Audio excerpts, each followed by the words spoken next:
Righto, okay, well we've got a few things to hand around. Because tonight's the annual general meeting, we'll hand around the book here just to say who was actually present at the annual general meeting. There's the raffle that will go around as well, which is $1 each if you wish to partake in it. And I believe the prizes for that, we've got a bottle of port by the looks of it, Shiraz, Cosmic Science, Consider the Heavens, and we've also got a astronomical calendar as well, that Richard Collard has kindly donated. So I'll handle those around in one big lump.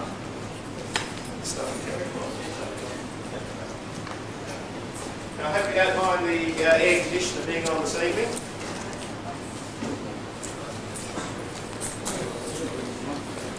Righto, it's the annual general meeting, and let's try and get this over and done within 20 minutes if we can.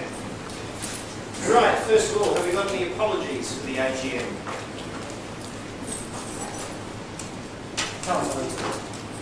Carl Moser? Okay, no other apologies. That's item 1 on the agenda. Going well so far. Item 2, confirm the minutes of the last AGM. Can I ask someone to Executed. Moved by Don Leggett, seconded by John Quinlan. Those in favour? Those against? Carried unanimously. We have number 3 already, which is the President's report. Right, now for 2003, we've had a number of well-respected members unfortunately pass away during the year. But nevertheless, society membership has actually continued to grow. This time last year, we had 174 members, 41% of those were female, and this time this year we're 198 members and 43% female. So we've increased the ratio slightly of guys to girls. Sorry, girls to guys. Probably helped along by Mars opposition and the number of Aurora that we've been having during the year as well. Now the public nights, school nights and other viewing evenings, we've done sufficient of those such that we've had 2,928 people, plus or minus a few, over 34 viewing nights during the year. So it's quite a lot of viewing nights, an average of 3 a month. There were the January viewing nights at the Rise, and of course we do the first Friday evening of every month. We appeared in the Seeking Space exhibition at the Melbourne Museum in Carlton earlier in the year. We participated in Starfest 2003 and the National Science Week as part of our Mars Nights. In terms of groups that we visited, we've had the Coast Action Group, Whitefriars College, Caulfield South Primary, Camberwell Grammar, Seaford Primary, Blackrock Primary, Langwarrin Primary, Summers Primary, St Michael's Grammar, Resurrection Primary, Mount Martha Primary, and of course Friends of Greyside Park as well. And we've got coming up obviously the monthly Friday at the Rise, first Friday of this December. We have one school night somewhere in December, I think, but I lost some details of that, so it's not on the roster that's going around. And we have 4 public nights already booked in 2004 in January. During the year, we've had a number of developments. There was a very strong society presence and high-quality talks delivered by several society members at Bastrop, which was held up in Ballarat earlier in the year. Society's new 18-inch, based on the Ken Bryant mirror, was put together finally by Greg Walton, who's put a lot of effort into that and made that into a working concern that's come along to several viewing nights. As I said earlier, we had extensive presence and good influence actually at the Melbourne Museum earlier in the year together with their Mars exhibition. Ian Sullivan started off basic astronomy classes at one of the community houses, and that was going strongly during the year. Telescope learning days continued. There's been an additional planting of plants at the briars during the year. Earlier in the year there was an extensive and passionate deliberations on the name change ahead of NASA 2006. I'm sure there's more of that to come shortly. We significantly increased our presence in the local papers and also even on 3MB radio, particularly around the time of the Mars event, which helped attract more people to the public nights. The Aurora telephone network that this society actually started off on behalf of everyone has now about 50 extended members in it and stretches from Adelaide to New Zealand. So it's growing in leaps and bounds and has helped also draw some new members into the society.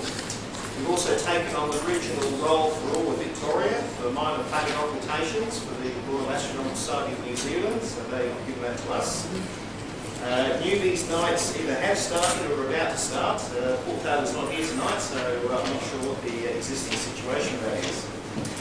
Now with the meetings such as tonight, we continue to evolve those throughout the year in content and format, and each of them are videotaped wherever we can get a video camera to the meeting, such as tonight, and those videos are available in the library for members to borrow.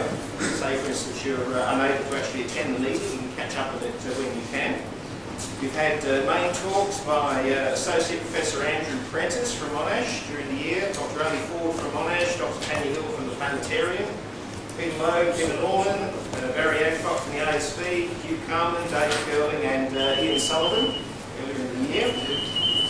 The library continues to move from strength to strength. We've got a full listing of library contents actually up on the internet now. There was a boost to the contents based on sales of Astronomy 2003, and as you see, we have the Astronomy 2004s on sale tonight, and the raffles continued during the year. Also, the newsletter continues on in good hands with Richard Pollard, who does his best to try and come to meetings such as tonight when he's not on night shift. Social activities. We visited Swinburne earlier in the year to their Astro Tour, the virtual reality theatre. The first Friday evening of every month tends to be a bit of a social event for those members of State Time when the Republic is left.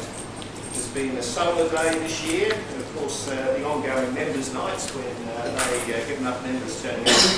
There weren't any social dinners I'm aware of this year, so that's a bit unusual this year compared to earlier ones. And of course the monthly working leagues keep going. And the final social event of the year is the Christmas breakup, which is coming up and will be in your What's On handout that is on the end there. You can pick it up on the way in, and it should be there on the way out. And finally, for the President's report, phenomena-wise, we had the Space Shuttle Columbia disaster during the year, which everyone would remember upon its re-entry. Close links with other astronomy societies continue, with joint observations continuing. There were the naked eye occultations of two asteroids, Alcester and Benjamina, that an awful lot of members here participated in. And I would say about half the ones in all of Australasia actually came from this society. So very, very impressive.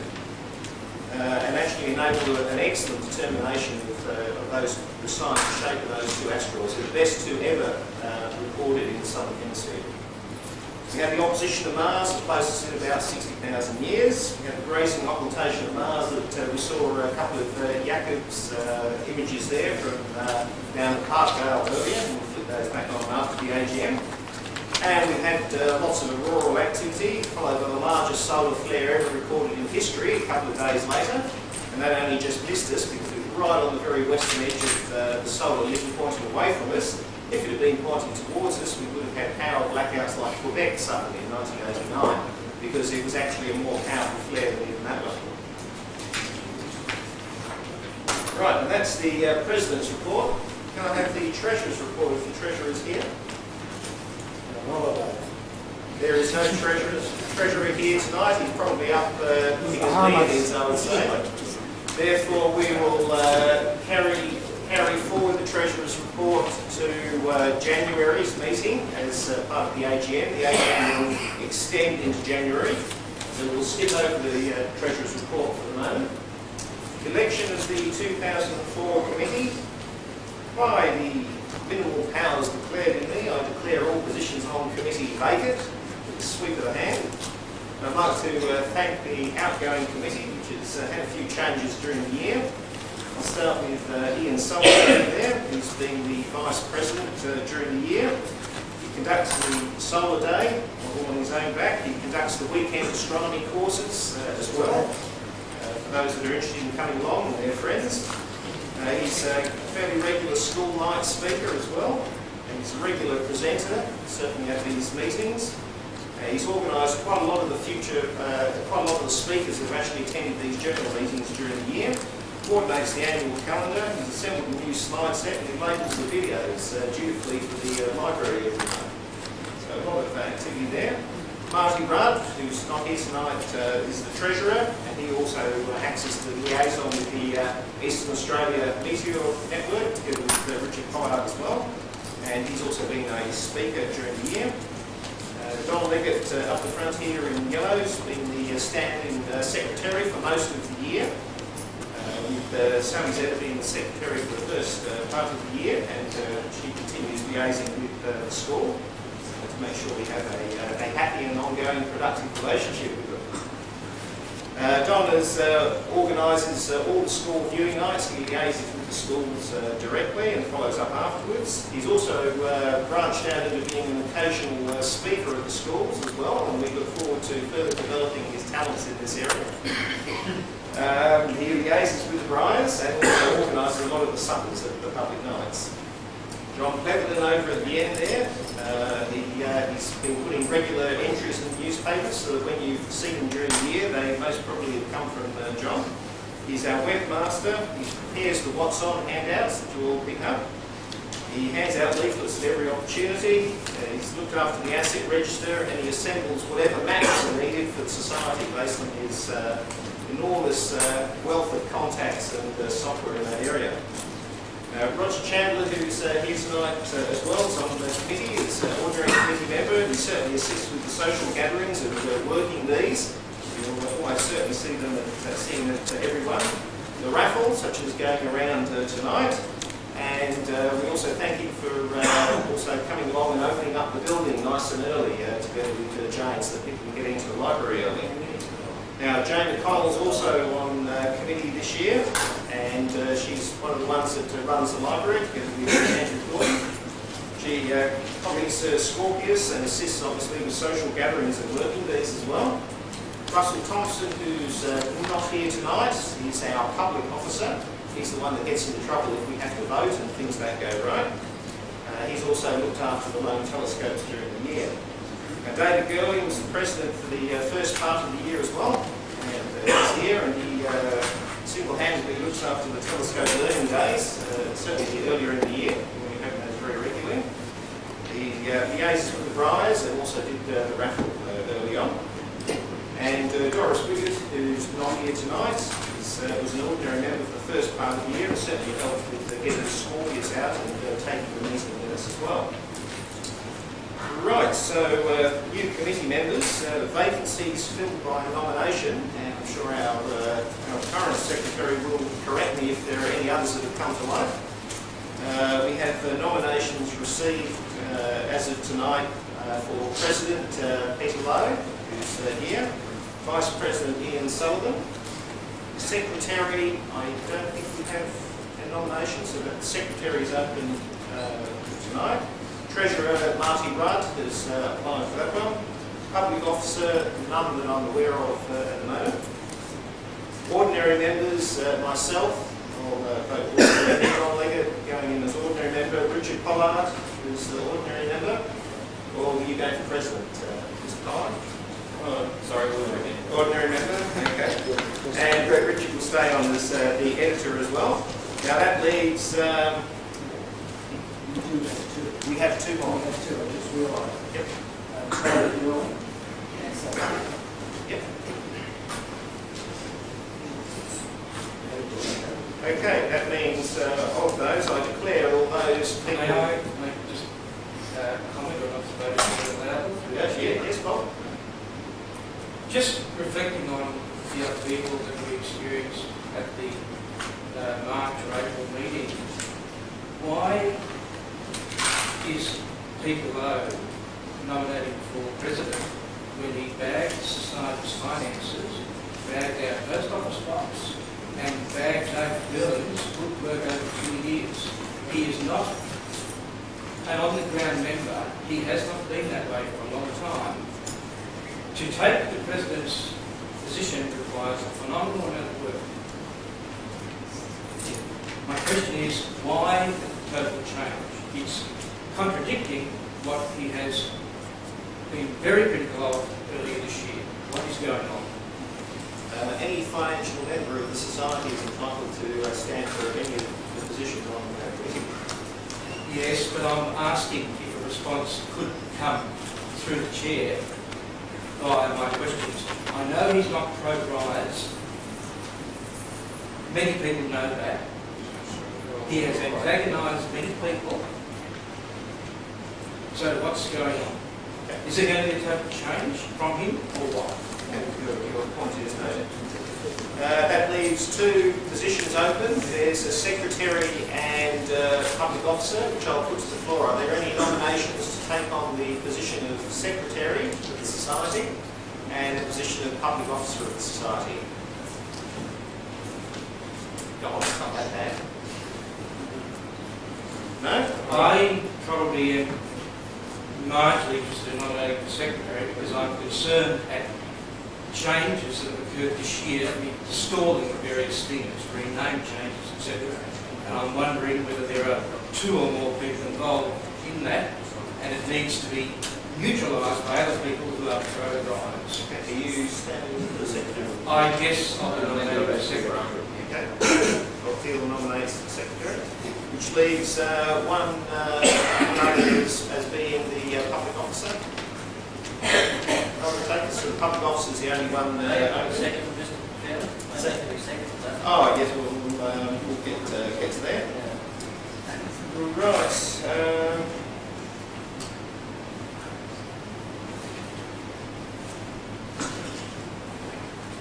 Right, well, with those, can I have a show of hands either for or against those nominations?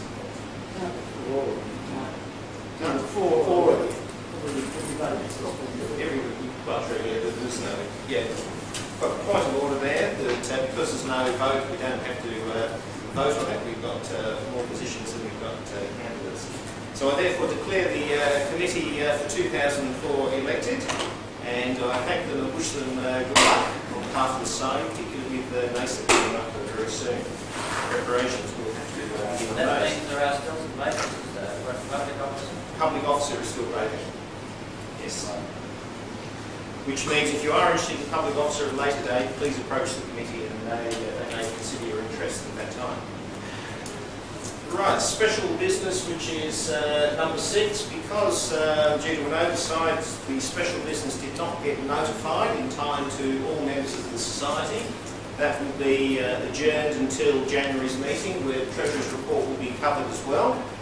And just giving early notice there, the special business currently being considered, the changes to the society's fee structure, minor amendments to the constitution itself, revisiting of the society's aims, and also the society name change, which has raised a lot of passions during the year in some members. Right, on to number 7, other thanks. I mentioned before Richard Pollard, who also eagerly speaks at our public nights on Fridays when he can get there, sometimes doing 2 in a row back to back. And he also moderates the Eastern Australia Meteor Network and keeps the raffle under control there, as well as on East Scorpius as well. We have other regular presenters. Bob Heale, for example, gives Sky for the month at every meeting and prepares his own handouts and distributes those. Carl Moser, who's not here tonight, and Peter Norman, who is here, and thank them for supper throughout the year, because otherwise you couldn't have supper at the tea break out there without their having organised it all. Thanking, of course, the barbecue chefs who turn up at the working bees for firing up the barbecue and sausages. Jane and Andrew for looking after the library during the year. It can be a fairly thankless task, and particularly if you have to chase up overdue books as well. Greg Walton, as I thanked earlier, for the wonderful work on the 18-inch, where he spent a lot of time and his own materials actually putting that together from scratch. And for those of you who've actually seen it, he's made even further modifications and putting it on an equatorial mount as well. So very, very impressive. Jeremy Scott, who's not here, I think he was beginning the Arthur Higginson project. I'm not sure how far he actually got along it during the year. Paul Taylor for the Newbies Nights, he's not here tonight. I'd like to thank all the contributors to the newsletter, and I'm sure Richard would as well, because it's an awful lot of time to actually prepare material for the newsletter when you get things put in. And of course all those many people who come along to the viewing nights throughout the year, because without them we wouldn't be impressing the kids outside with looking through the society member telescopes. And lastly, thanking those that assist any of the other members who come along to meetings who don't have transport themselves. Right, item 8. I hereby close the annual general meeting, or rather I adjourn it until January's, whereby January's meeting, the first 2 items of business will be to conclude the annual general meeting. They will be the Treasurer's report and any special business that's notified beforehand in accordance with the Constitution. Mr. President, some matters with the society's name and the increase in subscription. I certainly think they should be elucidated tonight. At least people think about it now in January. Otherwise, you've got people coming in January cold. Not everybody reads this or is great to a meticulous extent. In any case, it hasn't been written up in Scorpius as of yet. It will be in the next Scorpius. It will be in the next Scorpius that we're going up to very early think that we should be informed, the membership anyway, informed of the name change, what it would change to, and so, you know, what the issue is anyway. It's hard to present it in an impartial manner, but I'm sure you'll manage it. Okay, well, right, in that case, before I formally close the AGM, I missed my target of 20 minutes. As I wasn't actually at the committee meeting that proposed the society fee changes and the society name change that would go to the January meeting, I'd call those members of the committee who are here tonight, who were at the meeting, to please come forward and give 1 minute to rundown on each, please, for the benefit of the members who are here tonight. This will, of course, go down in writing to all members, but just a courtesy. I think I chaired the last meeting that this was done with. I've nominated myself to come up and fill you all in. Probably I should. How long have we got? Oh, good. Okay. Probably I should run you right back to around about a year ago when it was brought to the committee's notice that our name, we've got to tread on a few toes if we live in Frankston. But our name wasn't doing us any favours. I was getting it from members of the Shire who were saying it would be much more favourably placed if we were something other than the Astronomical Society of Frankston, way out of their territory. We had the Rotary Club, wasn't it? Mount Martha Rotary Club, that David went to talk to, and as a result of his talk at the dinner, they promised us the world, actually. And then when they had a committee meeting, it was brought up that we had nothing to do with Mount Martha, that we were, in fact, Frankston.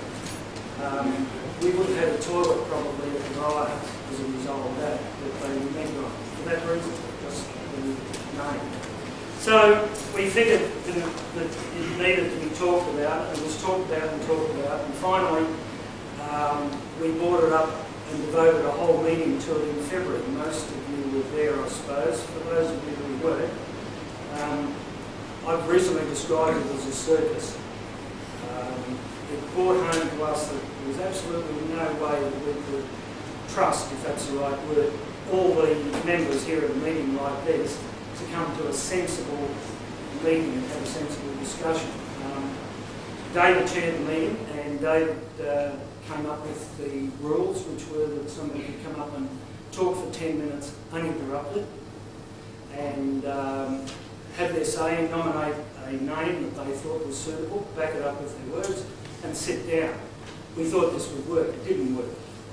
Straight away, people from the audience, if you like, kept on asking questions, interjecting, and in fact, it became apparent that people were actually beating their own drum, and if something didn't fit in with their own agendas, then they were simply interrupting the meeting.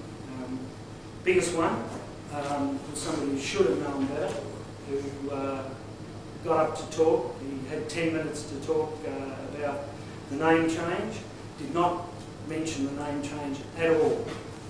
Went right, he was asked by David to stick to the subject, and he said, I will get to it. Never did. The 10 minutes came, David stood up as a signal his 10 minutes were up. He kept on going, left David in a situation where David either had to interrupt him, manhandle him physically off the rostrum, or just stand there. It was so embarrassing. So, the following committee meeting, the committee decided that they would take over the running and organising of the name change. What we did was we gave the option to members through Scorpius to write in with their favoured names, and we included the names that they mentioned at that particular meeting, the circus one, and other names. The committee took to the names, and I think we came out with a list of 15 potential names. Too late. Potential list of 15 names which were sent to every member on our mailing list with a stamped envelope to give a rating of 3 votes for the name they favoured the most, 2 votes for the second most favourite, and 1 vote for third choice. And there's all the votes. I'll read out how they were, and then I'll tell you what the committee has decided. These aren't in a particular order, although they may appear to be at the start. The Mornington Peninsula Astronomical Society scored 29% of the available votes. Mornington Peninsula and District Astronomical Society scored 16.3%. Peninsula Sky and Space scored 8.6%.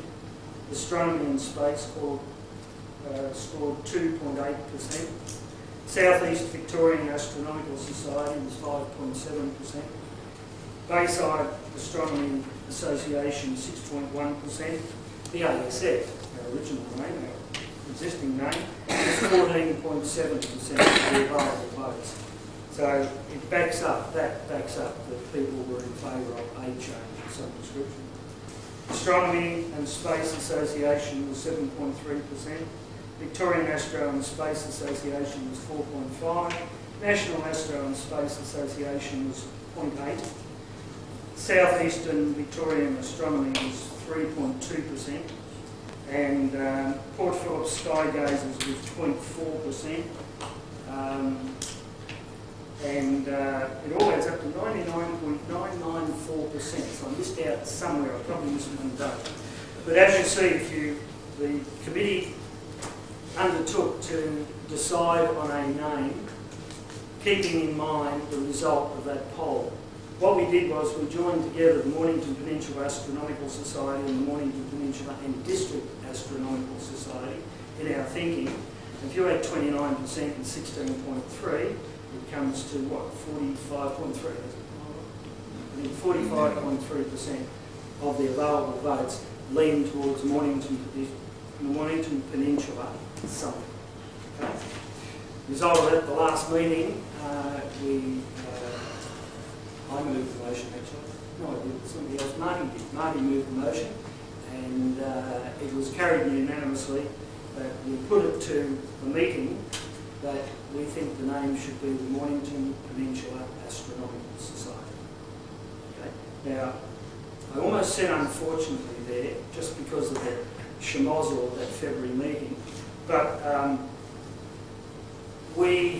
if we go by the Constitution, we don't really have to put it to a meeting like this, but unfortunately Consumer Affairs have a form, and on the form it says that this has to go before a general meeting, otherwise it would be a fait accompli.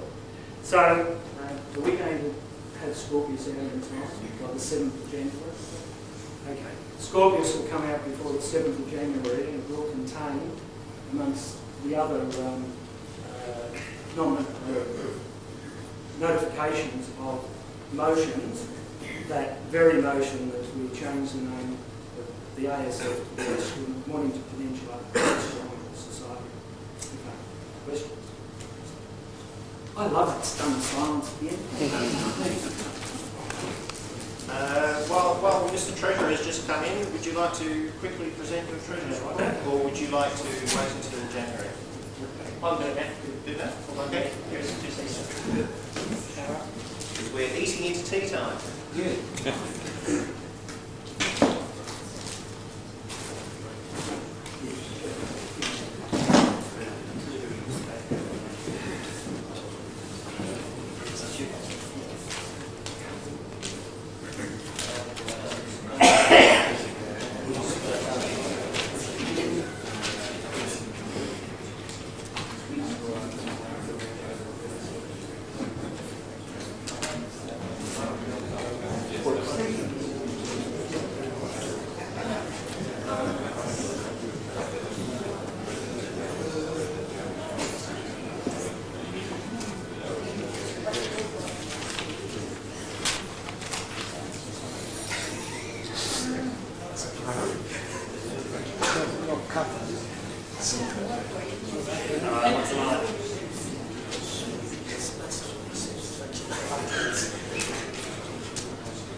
annual financial report for the National Pool Society of Frankston for last financial year, being from July 2002 to June 2003.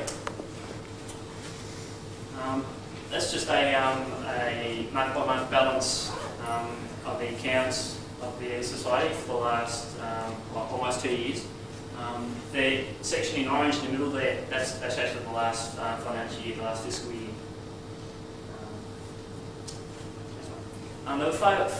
Going through the accounts, we found that there's actually 5 main forms of income for the Society over the year, being from viewing nights, these have been public viewing nights, special nights for like Mars, so on and so forth. The next main form of school nights. School nights as well, yeah, all types of viewing nights is incorporated under that in there. Membership subscriptions formed up 34% of the income of the Society, followed by retail sales, being either like solar glasses, Astronomy 2000 for example. Other forms of income were 11%, and GST formed the last 7% of income. On this little pie graph showing the breakdown of the different forms of income. Of the 35% of the viewing nights, 14% came from general viewing nights like public viewing nights, and 21% of the income came from school viewing nights. So you can see school viewing nights are actually incorporated over a fifth of the income of the Society for the year, followed by 14% of normal public viewing nights. So over a third of the income of the Society actually came from viewing nights, which is quite substantial actually. The other third came from memberships or subscriptions. And this is the subscription breakdown for members. Of that 34%, over half, or just under half, sorry, came from full member subscriptions.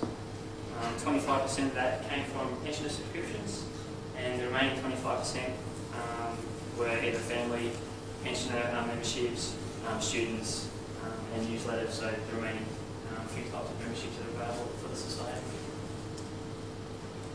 There are also 5 main expenses that the Society incurred, those being the general day-to-day running expenses of the Society, including phone, electricity, all those sort of general things. Then the asset expenses, which include books to the library, telescope accessories, so on and so forth. Other expenses including newspaper entries, articles, all the little sort of nitty-gritty things that purchases went on.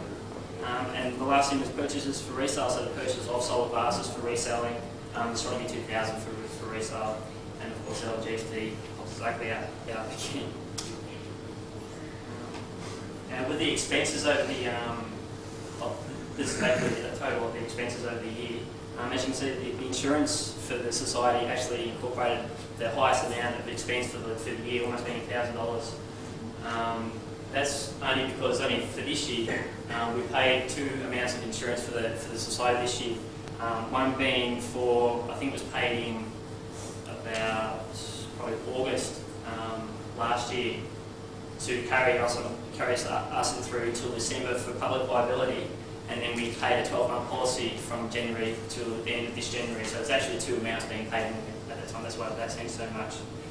Another interesting one is that they actually maintenance of the brides is close second, being $890. That includes the lawn mowing expenses, which we pay for about once a month, planting of trees, other general sort of maintenance of the brides, weeding and so on and so forth, stuff like that, maintaining the shed, paint, all that sort of jazz. Does that include the cost of the property nights? Buying stuff, isn't it?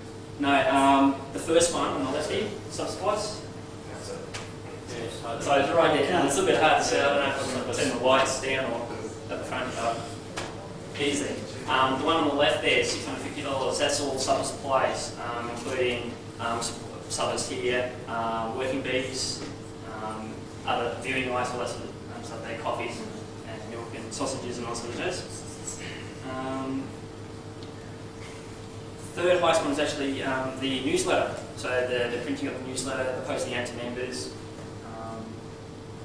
and that was that one. And then GC out, but that's sort of covered. It's covered by the GC that comes in. GC and then a couple other expenses being the telephone bill, electricity bill, and other small expenses as well, which we mentioned previously. In a nutshell, the opening balance at the start of the fiscal year was $8,954.69. Our income for the period was $8,568.86. The expenses we incurred were $7,504.97. And we have an ending balance of $12,018.57. Thank you very much.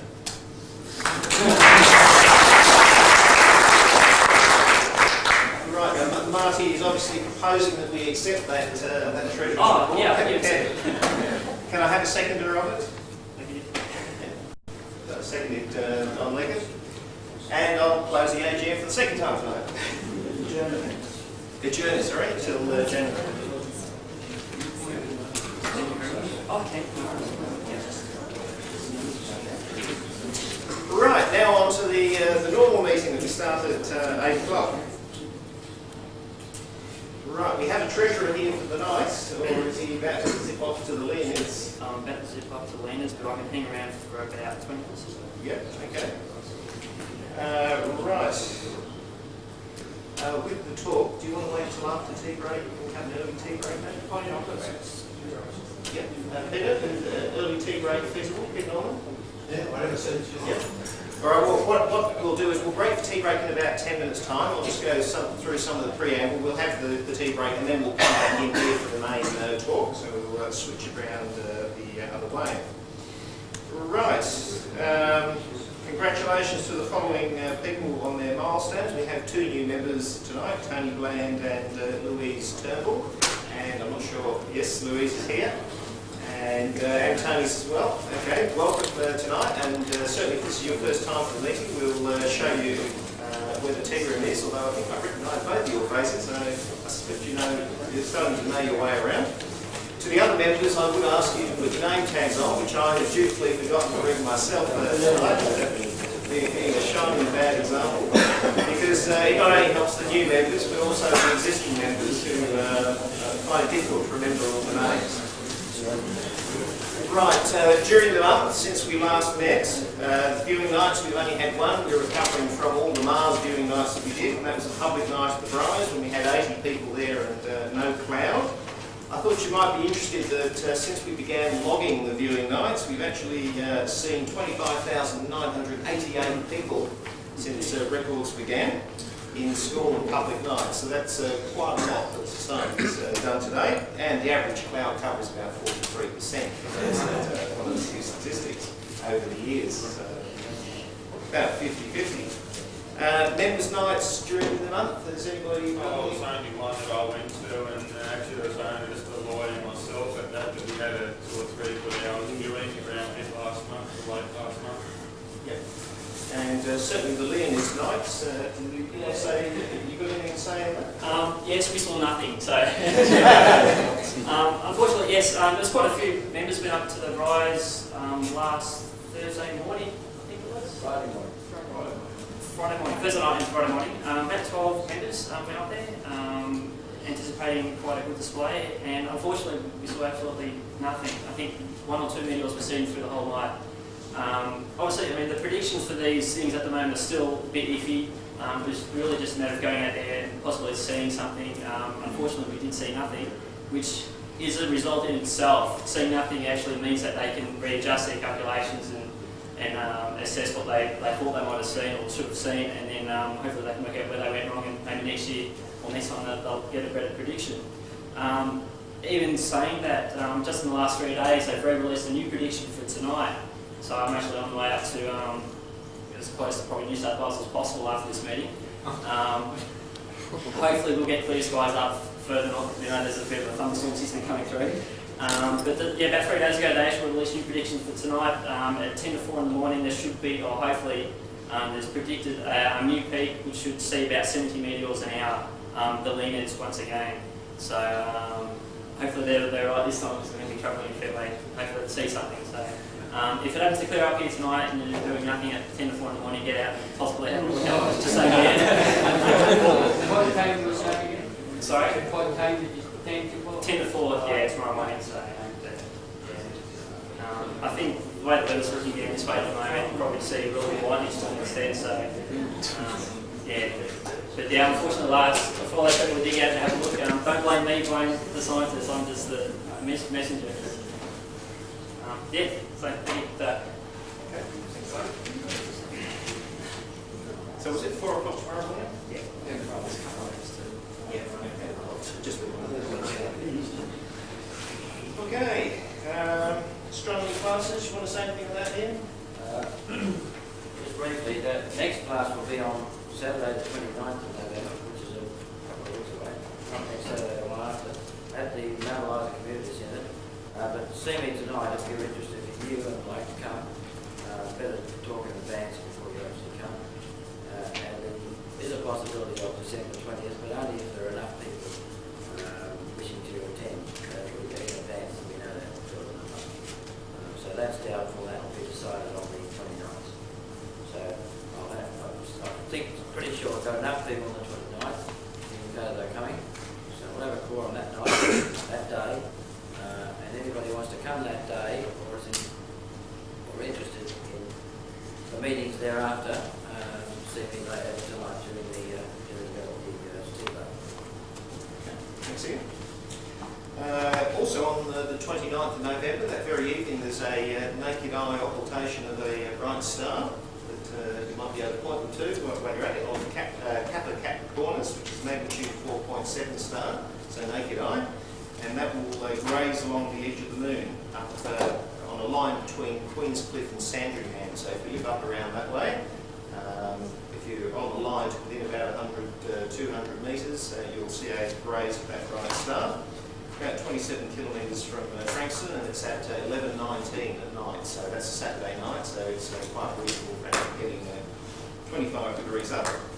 And it's unusual in that it's 10 degrees onto the dark end of the moon, so it will be particularly easy to see. Occultation-wise, I've got predictions of all the eclipses of Jupiter's moons out the front. If anyone wants a copy of those and they don't have access to the file section of East Scorpius, where they're up there. So the hard copies are down there. And before the next meeting, the eclipses, there's 1 at Callisto, 3 at Ganymede, 3 at Europa, and 7 at Io. If you're interested in seeing the moons of Jupiter disappear before your very eyes and come back again from the shadow of Jupiter. Minor planet occultations, none favourable for the next meeting. 24th of November, we've got the partial solar eclipse, which I think Ian will say something about later on in the evening. I won't say any more about that. There was a good aurora seen on October the 29th across the state, and I've got some pictures of that I'll show after the tea break. I'll put those up, and as I said earlier, that was followed up fairly shortly after by the large ever recorded solar flare. The sunspots that preceded it, that caused the aurora last month, are starting to come around the other side of the sun. So the sun rotates once in about 27 days. And if those sunspot areas that throw out material into space last long enough, they can survive one rotation and then point back at the Earth. And they're coming back into view right now. So things could start hotting up in the next week to 2 weeks at maximum. Those who are interested in the Aurora Network, I've got handouts tonight if you want to come and see me if you're not already on it. And as I said before, it now stretches from Adelaide even right across to New Zealand and down to Tasmania. I've also got hard copies there of transit times of the Great Red Spot of Jupiter. They're also loaded up in the file section of East Scorpius. That tells you when the Great Red Spot is actually visible, when it's best for you to go out and have a look at it, with it being right on the centre of the disk of Jupiter itself. So that gives you an idea of when it's best to go out and try and spot it. Now it's a good time at the moment to try and see Mercury in the evening sky, because it's the furthest angular distance from the Sun around early December. So pretty good one there. Any other member observations of note during the month? No.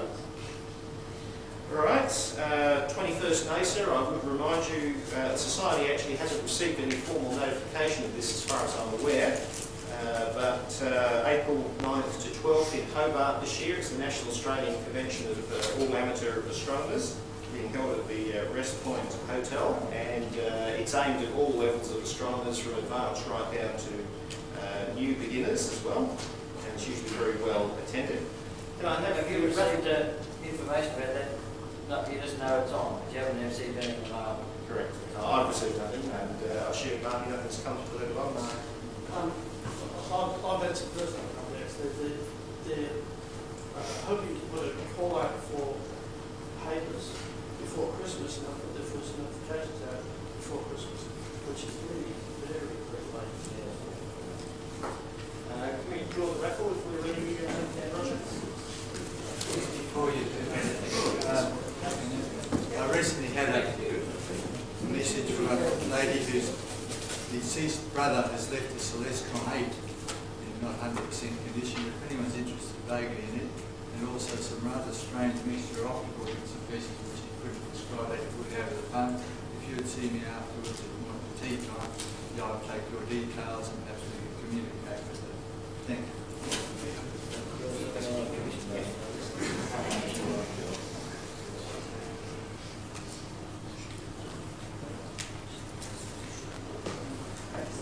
While we're drawing the raffle, we have to show a few of his sunspots. They fill the reason. That's the large sunspot of the flag, because the flag is floating around. Right, the first one is E25. Yep. Which one do you want? That's number one. Number two is E39.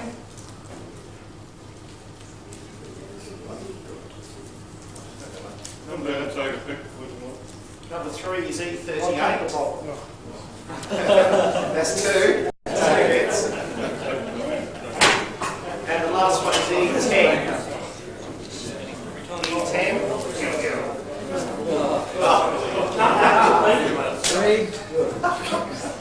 Sally actually got that one. What's left?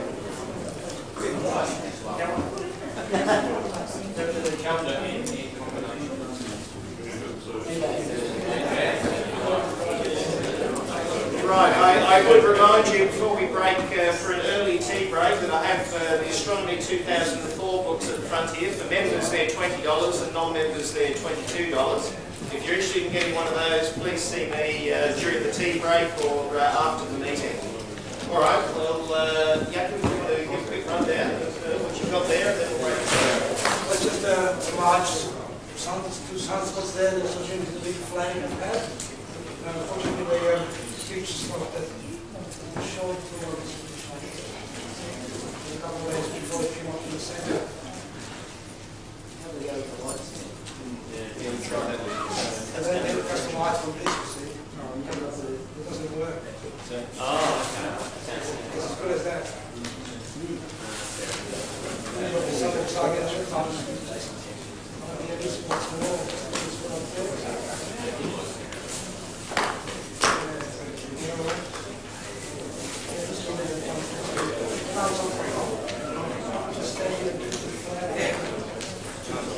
And you see with these sunspots that they're right at the equator of the sun, so if they throw material out into space, it's more likely to run into the planets because it's out directed along the plane of the planets.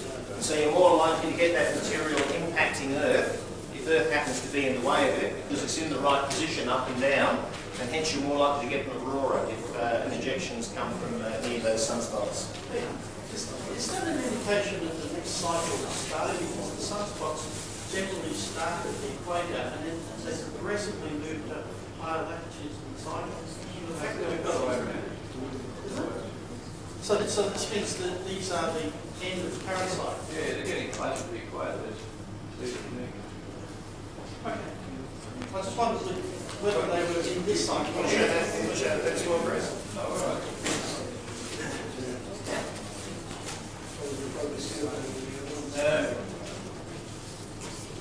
Yeah, these were taken off the internet.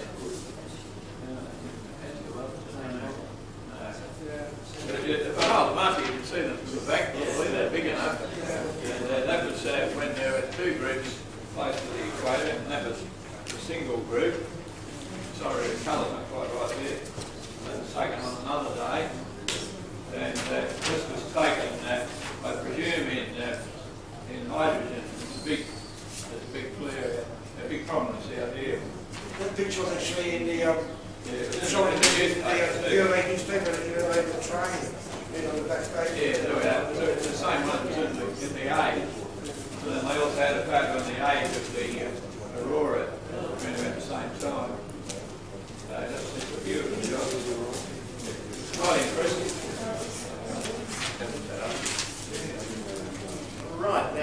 speaking of the aurora, I'll just quickly show you it now. But, it's working.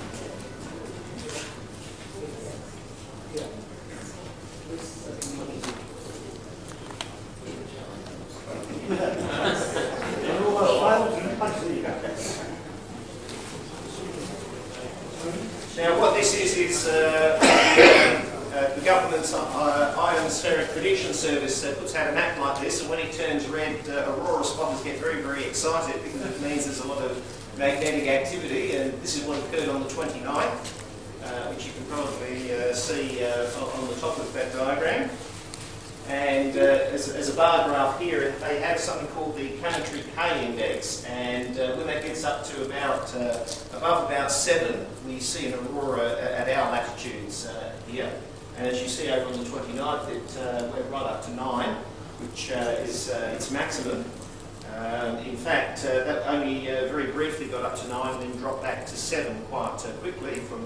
So most of the aurorae that was seen across the state were actually at the time of 7, because the 9 occurred during our daylight.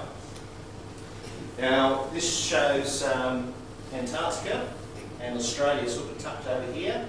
Probably make out New Zealand. New Zealand. You can make out Tasmania there, and the edge of that is the satellite's image of where the aurora stretched out to. So this funny circular shape is what the aurora looked like to the satellite looking down. And as you can see, we were indeed well and truly under it. And the Aurora network certainly kicked off very well, was easily reported from up Mildura way and out Adelaide way.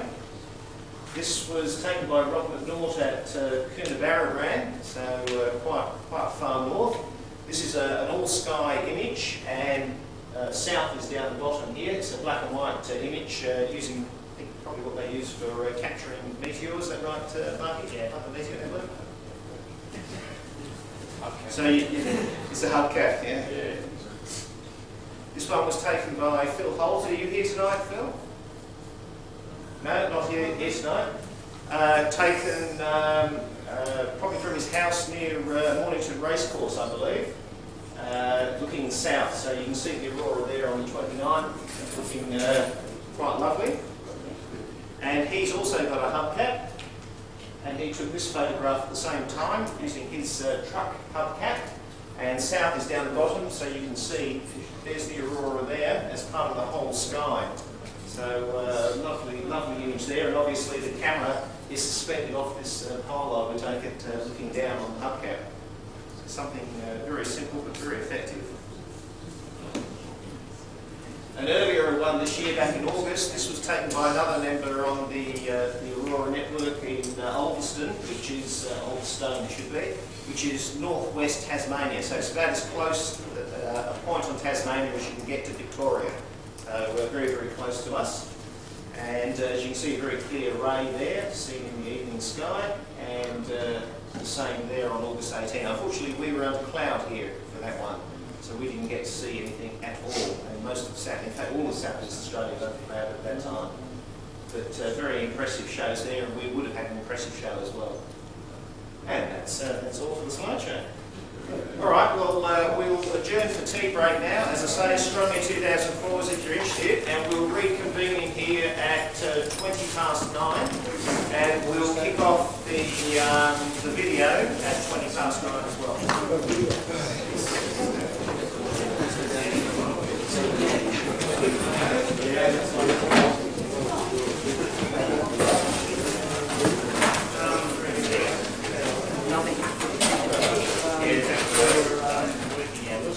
There are only a couple of forms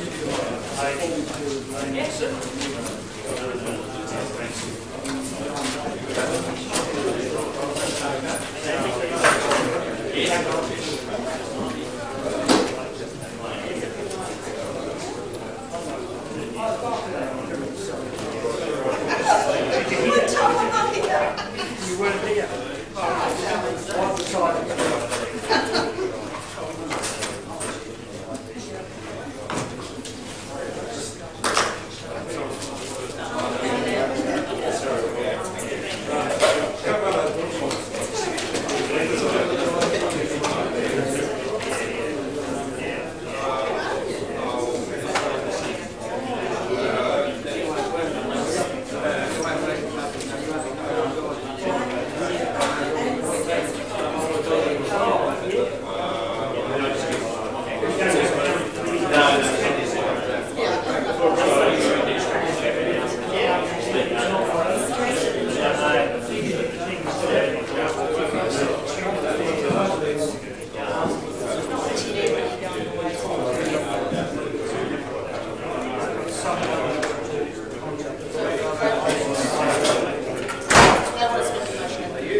So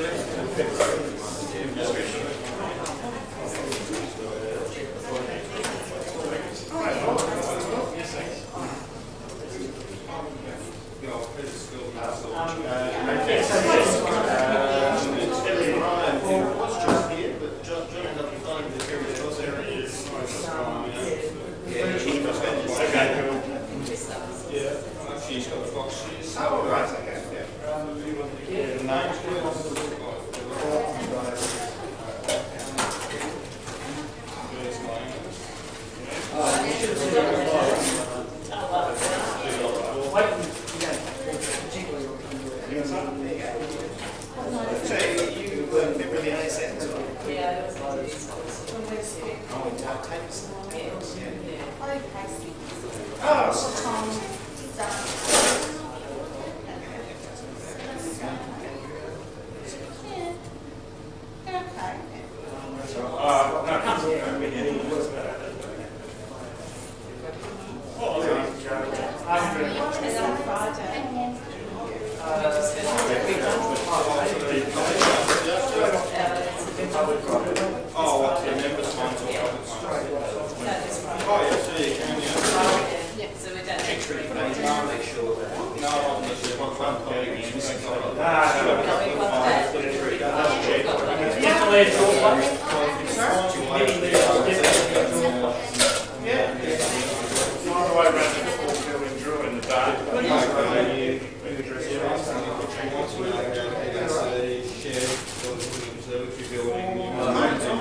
Right.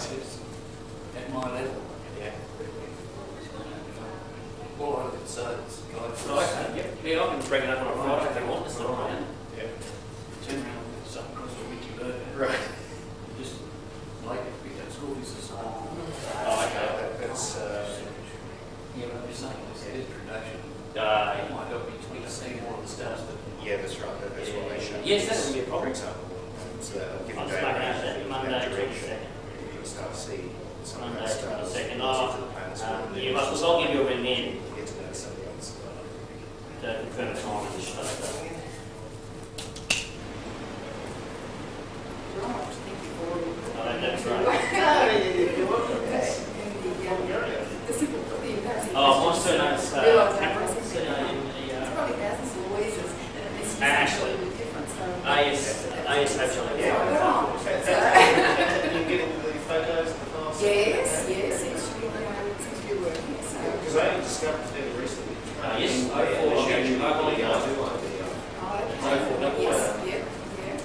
So one of them is actually on there, couldn't have been put in. Oh, so some of the things that are in there all this time. Yes, 799, Well, thanks anyway, so. 3399. George. The surname's George. Give me the address. That's why we call it George. So, yeah. It gets me on mobile's easy. The wrong way, we might have entered I've got that. a few email addresses as well. So. Let me write that down before I Right. start my meeting. No, I'm actually good one. Just outside of Cranberry, Hampton Park area. Three little letters get you in a big trouble. It's an easy name, really. Well, yeah, it's Austrian. I've seen it written with your mark. But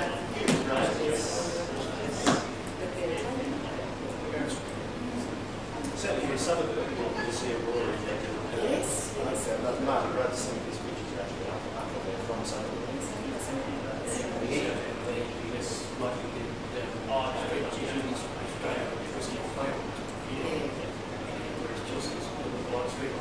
Yeah. You're up to Chelsea, are you? Oh, yeah.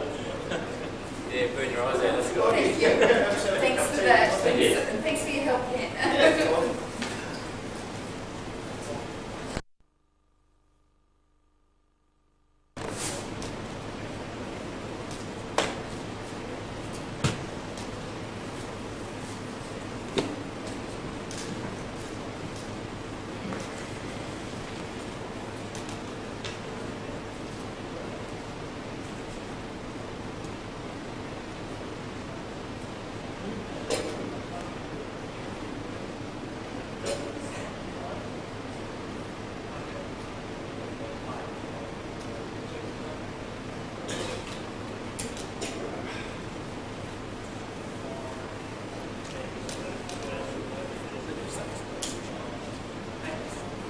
No, sorry.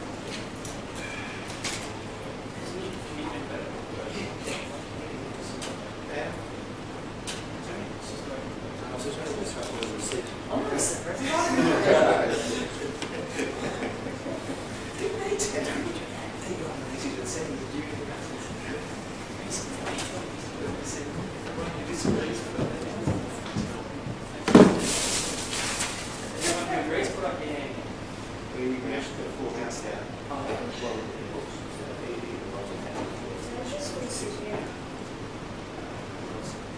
So, yeah, you're true. Okay. Trusting as well. Oh, you're right. No. I'm sort of, Hey? what sort of the...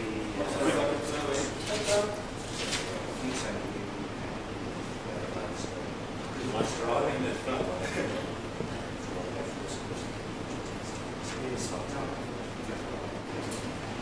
This is our...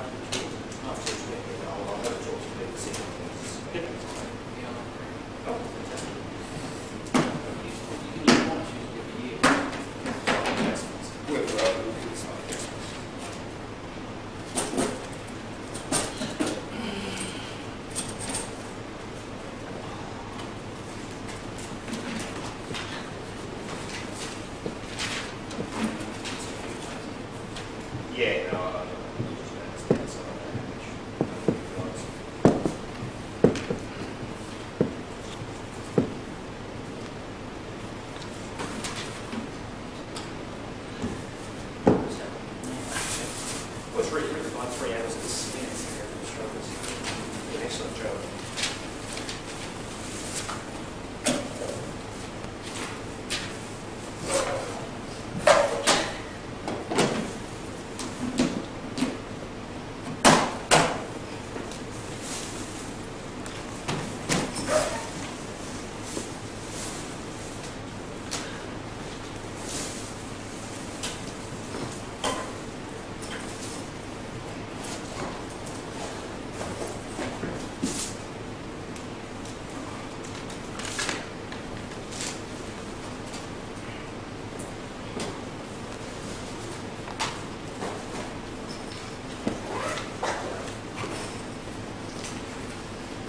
This way. Scooty. Go, Scooty.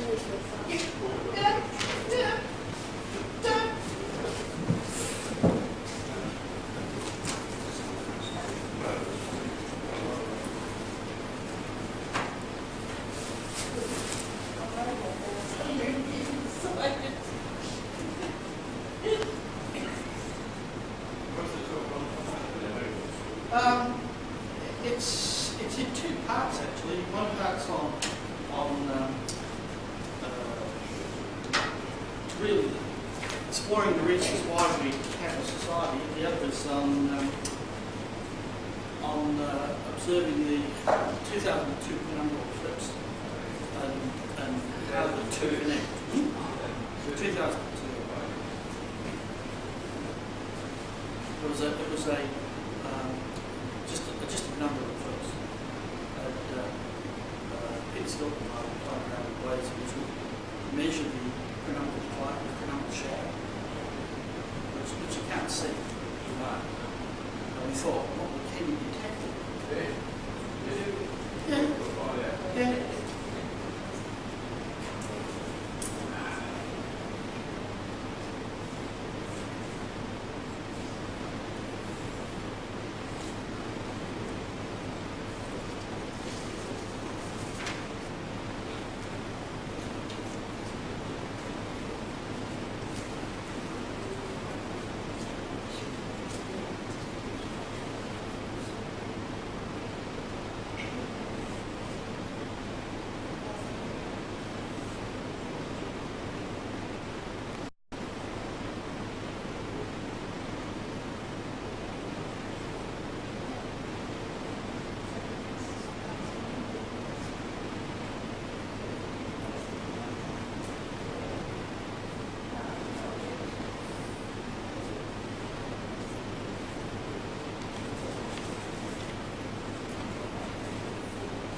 They're just stirring up the twitch. They should be here first. Yeah.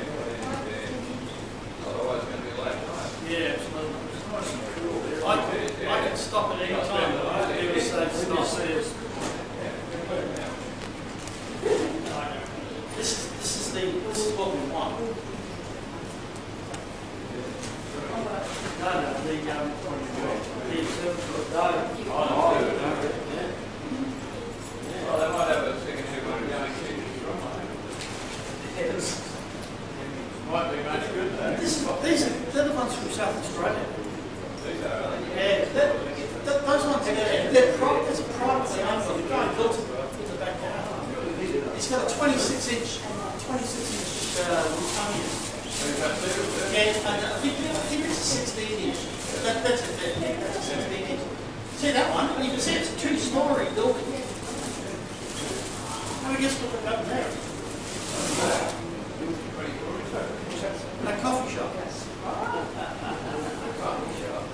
and they got a telescope. No, it's a coffee shop.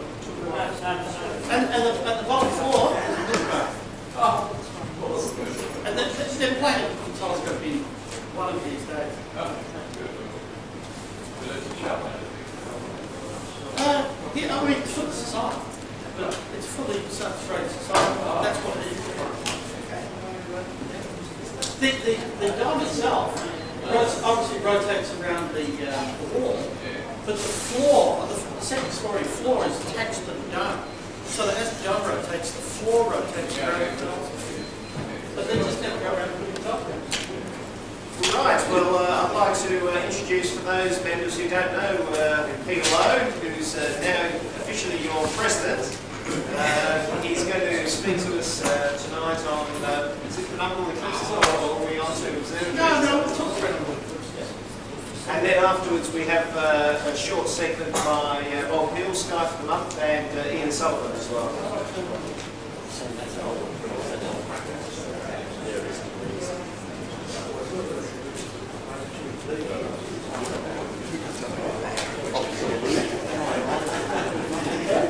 That's a stop you very slowly.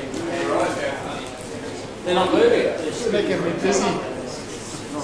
Actually, good question on that one is which one is not moving? The little one. None of them are moving. They're all moving. They're all staying. The one that's not moving.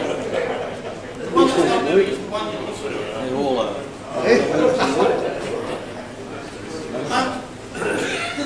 The talk tonight, I gave a presentation to at the last Vastra on observing the 2002 penumbral eclipse. And Peter Skilton asked me if I wouldn't mind giving the same talk again, but he asked me to pad it out with a bit more technical things.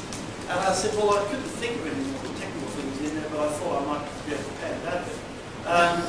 So I thought, what I'd do is use the actual work that was done on the penumbral eclipse to show how I personally get things out of astronomy and how I think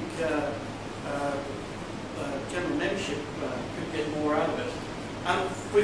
We're all in an astronomical society because we're interested in something that has to do with astronomy. And some of us have got different areas of interest, and some of us have got different levels of interest, but we've all got an interest in astronomy, and we'd like to gain as much enjoyment out of that as we can. And I would suggest that there are 6 components or 6 aspects of the hobby of astronomy that we look for in making the hobby enjoyable. One of them is the sensual aspects. I have to be very careful. And by that I mean the enjoyment of observing. The other is its educational aspect. There's also an intellectual aspect in improving your own understanding of what's going on. There's a level of creativity, and you only have to go around the viewing nights or the telescope learning days or something like that and look at all the things that people have put together to see the level of creativity that there is in the hobby.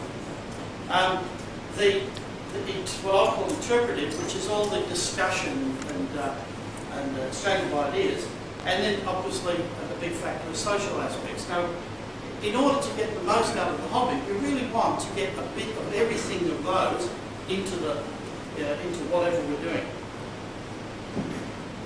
And as I said, the aspects are that there's the sensual aspects, which is the thrill of exploring, of looking and finding objects.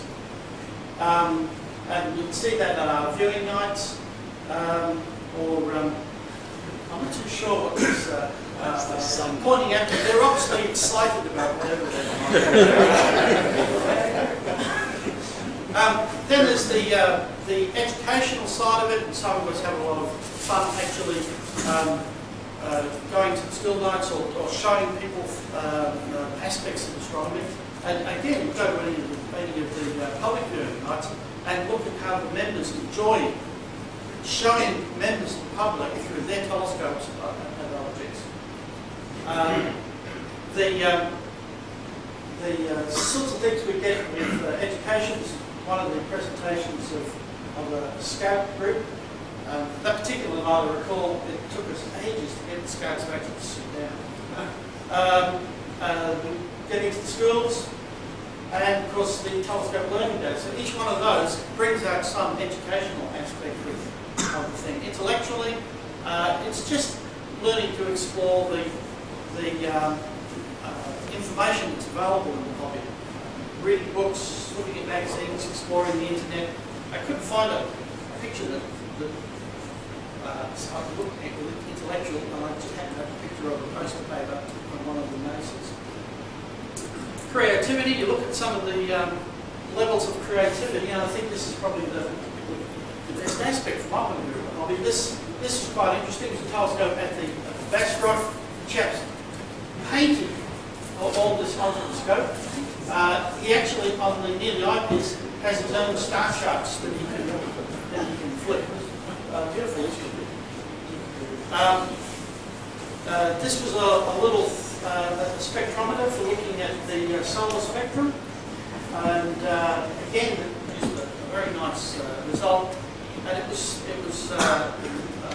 thrown together with just bits and pieces that the chap had lying around. This was at one of the, I think this was at the Aurora NASA, which was 2 or 3 NASAs back. And what this was a chap had actually mounted a light meter onto the microscope, and he put his photographs in here of variable stars and used the output there to measure the brightness of the variable stars. I can think of better ways of doing it, but I thought that one was pretty interesting. This was a pair of binoculars with a, hopefully you didn't put too much weight on there either, but that I thought was quite a nifty construction. And this was another one at one of the South Pacific Star Parties. And what they've done here, apart from having a selector switch that allows them to put power to various parts of the telescope for tube covers and things like that, the chap had actually built an offset guider and used an ST4 CCD camera to provide automatic guidance of the telescope. And the photograph doesn't really give it that much. It doesn't show up the fine detail in the engineering, but it's a beautiful piece of engineering. There's the actual scope. These two guys are geologists out of the University of New South Wales, and they, as far as I can tell, seem to spend most of their life out in the outback taking astrophotographs and coming back and telling everyone that they never found any uranium. The exchange of ideas. Now you can have an exchange of ideas by getting people on committee stand in front of you and give you a lecture. Or you can go to workshops. Or you might want to discuss things around a cup of tea. Or maybe you want to discuss other things over a beer. Or maybe over more beer. And if you get too much beer, it starts to become a pointed argument. And that I think is a lot of fun. And of course, socially, we see the barbecues, the dinners. That's the 25th, the Society's 25th anniversary, its birthday. And what I thought was probably the most sophisticated way to study astronomy, and that was Bob giving the sky for a month with us having Chardonnays. So, to get the most out of the hobby, whatever we do, we really need to look at enhancing each aspect of the hobby. So we don't want to concentrate just on one aspect, we want to get a bit out of everything. And to illustrate that, and I use individual projects. I don't like to just go out and look at the telescope. I like to actually design a project and go out and do it. And this was a small and relatively trivial project, but it illustrated the point. And it doesn't have to be an individual, it could be a group of people, and we're seeing the sort of thing that Marty's frantically driving up the highway right now to do, and that is where groups of people go off to do constant observations. And the one that we got to was talking about the 2002 penumbral lunar eclipse. Peter and I had tried over a number of years to try and measure the penumbral shadow. And and have been singularly unsuccessful, and used different instruments to do it. Now, just to explain, really, for those people that don't understand lunar eclipses, you get a lunar eclipse when the moon moves into the Earth's shadow. Now, obviously, the Earth has a shadow from the sun, but the shadow is, if you can conceptualise it, is in two parts. If the moon goes into the centre part of the shadow, known as the umbra, then it is totally eclipsed. And if you were standing on the moon, then you would see a total eclipse of the sun. The Earth would block the sun out. If you're in these peripheral areas, which is known as the penumbra, you would still see an eclipse, but you would only see a partial eclipse of the sun. So this is an area where the Earth, or rather where the moon is in partial eclipse, and if you were standing on the moon, you would see a partial eclipse of the sun.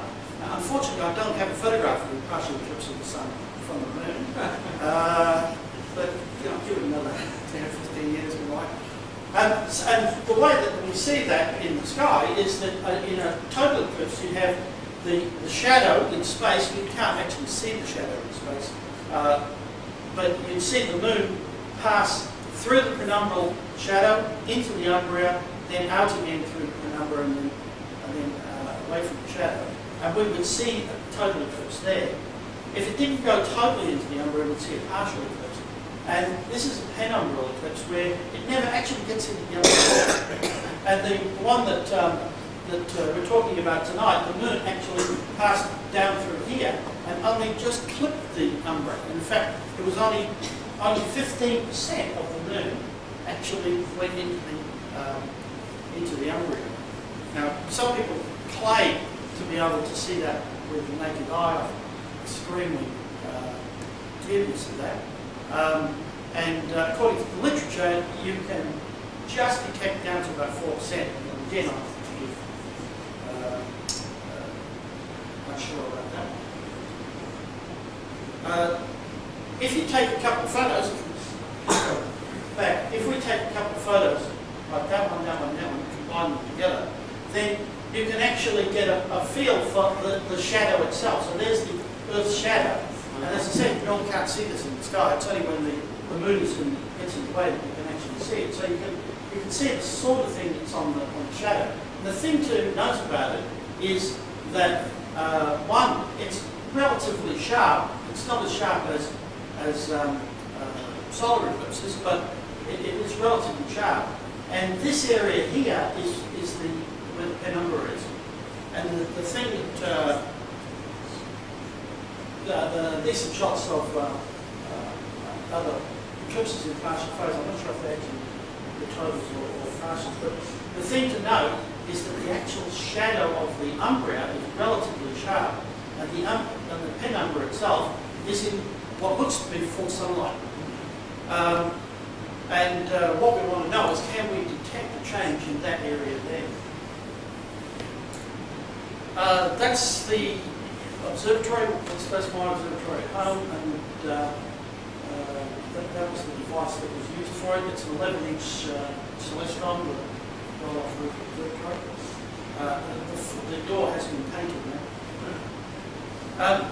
The first thing that we tried, and Peter did the same thing, was we tried using photoresistors, either photoresistors that where the light falls onto a resistor and the device measures the resistance change, or photocells, which is a bit like a solar cell, and we get a light reading. Now, both of these instruments mounted on the telescope could detect a full moon, right? So no problem with that, but their sensitivity was so low that the signal dropped to zero very, very, very quickly. And so, while this would be great for looking at the total phase, or the drop into the total phase, it was not going to be any good for looking at the umbra. So I thought, well, okay, I've got to get a more sensitive way of doing this. And I thought, well, what I'm trying to do is really measure fine changes in contrast. And so I thought, well, I'll build myself a light integrating sphere, which is just effectively a white sphere. Light comes in from the telescope, bounces around inside here, and a little bit of it leaks out to a CCD camera. And so I didn't take a photo of it, unfortunately, but I mounted the camera up, built the light integrating sphere out of plaster of Paris, and it worked extremely well, provided that the moon was vertically above the telescope, because it was so heavy that the telescope wouldn't do anything but swing around the vertical. So that was a good idea, but the experiment didn't really work.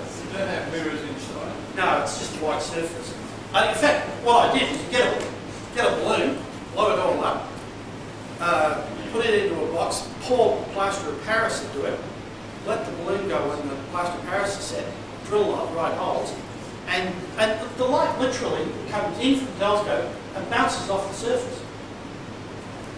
And so what leaks is just the light having bounced around thousands of times inside there, which is why you want the white surface.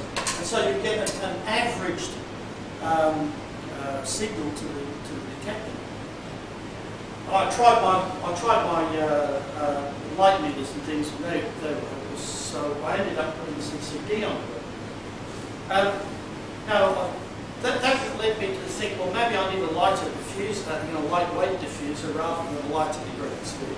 So I thought, well, really, I'm not interested in measuring the brightness. I just want to detect the change. So maybe if I took the light from the telescope and shone it onto a diffuser, and then allowed that diffused light to fall on the second diffuser, and then allowed the scattered light from that to fall on the CCD, then because the CCDs are extremely sensitive to low-level light, then I might be able to detect the difference. And so that's what we ended up with. We ended up with a CCD camera. So this is all the cooling from the CCD itself. This is the cooling to the chip. Just inside there's a little chip that's about 10 millimeters square. There's the first diffuser, which was just a piece of greaseproof paper, very highly technical, you can see, but good quality greaseproof paper. And then there was another piece in here, and so you ended up with exactly what I had on the previous diagram: first diffuser, second diffuser, and the actual camera. Why did you have to have two diffusers? Why couldn't you do it? Because I didn't want to detect in the image of the moon directly. The problem is that if you think about those early shots of the moon, is that the moon has got very large differences in albedo. And so if you took a photo of one area, you have to make sure that you only ever measured at that area to see the difference. And so what I was looking to do was to blur it all out. And in fact, I found that the best thing to do was to put the telescope out of focus so that I didn't put an image on there. I just got an out of focus blur. And all I was looking for was the change in brightness. Now, just to explain how CCD cameras work, CCD camera is an array of photodiodes, and light falling onto these, light falling onto these photodiodes builds up charge on the in the pixel, and then when you come to read the camera, the charge that's on the pixel is dropped down into the measuring circuit, and you get a number that says this is how much light fell on that pixel during that exposure. Now, there are thousands of pixels there, and every one of them is different. Every one of them has a different sensitivity, has a different dark current. Dark current is if I covered the whole thing up so there's no light falling on it, each pixel will still detect something. It's a leakage of current inside the pixel, but it's predictable from pixel to pixel. And then the other thing is that each pixel has a different saturation level. Some of them have a large saturation level and others quite small. And the secret is to know, for every one of those pixels, know the correcting factors for each one. It's the sort of thing that you have to do with computer numbers. So what you do then is you take a particular pixel and you subtract away its dark current, so you get a reading off the telescope, subtract away the dark current, multiply it by some scaling factor, and you get a corrected reading. And hopefully if all this works, then the readings for each pixel are then comparable. And of course, under that situation, then the brightness of the moon would be just adding up all the pixels. Now, when we did that, oh, by the way, that's some of the numbers that go off. I said there's thousands of these numbers, and you just have to go through and apply the statistics. And that was the outcome. The count on a full moon was around the 35,000 mark. I've gone out the night before, which is sort of as good as a full moon, and proved the level of variability. And so basically the full moon was giving about 36,000 count. At about this time, my wife did the nana and said, you better come in for tea or else. So I managed to get a reading there, but it went in for dinner. Then came out and carried on. You can see I was still getting 36,000. The eclipse itself then started, and to my surprise, the very next reading, and these are only in a few minute intervals, the very next reading, I started to see it wrong. The mid-eclipse, I was down to 30,000, and at that time, the sky completely clouded over, and I would have liked to have got the thing coming back up on the other side, but the sky completely clouded over, and I decided, well, maybe that I'm going back inside, and so I packed up. The moment I packed up, the cloud disappeared and it was moved from over, which is typical astronomy, of course. And so I was quite pleased that although it's not sort of a world-shattering discovery or anything like that,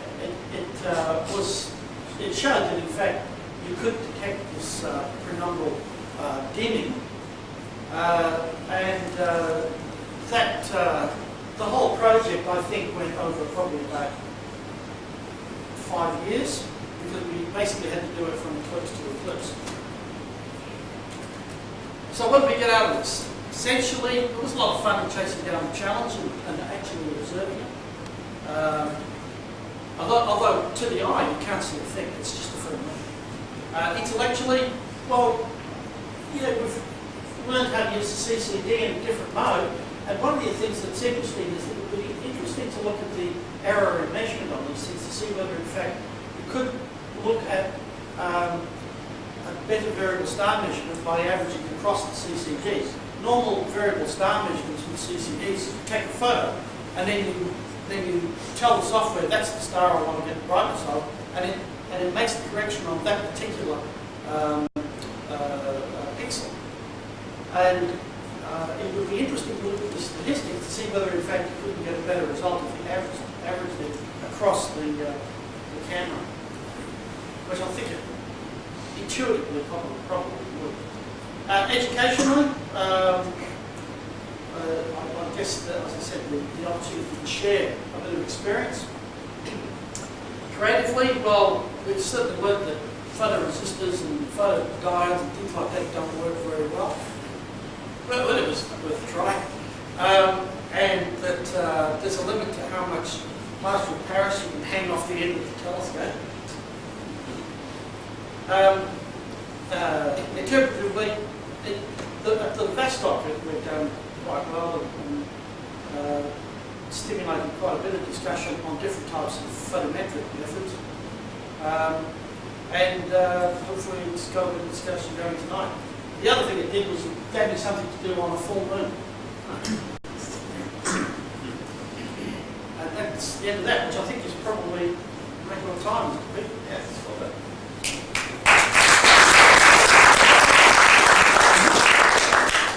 Are there any questions on that? I've put at the front here a little handout on how to go about, first of all, a whole bunch of projects that people might want to consider, and a handout on how to design a project for yourself. I get a lot of fun out of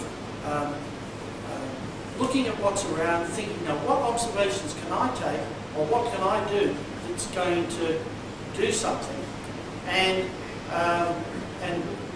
how can I get more of those aspects out of it?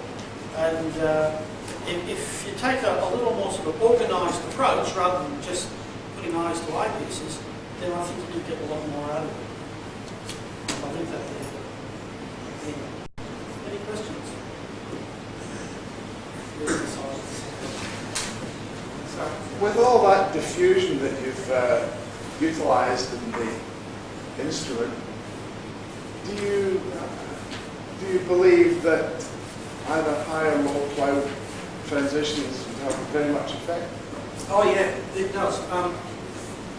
The night before we had some very high cirrus cloud going through, and I could detect the cirrus cloud moving across the moon, and it was barely visible to the eye. And so, and that was why I looked at the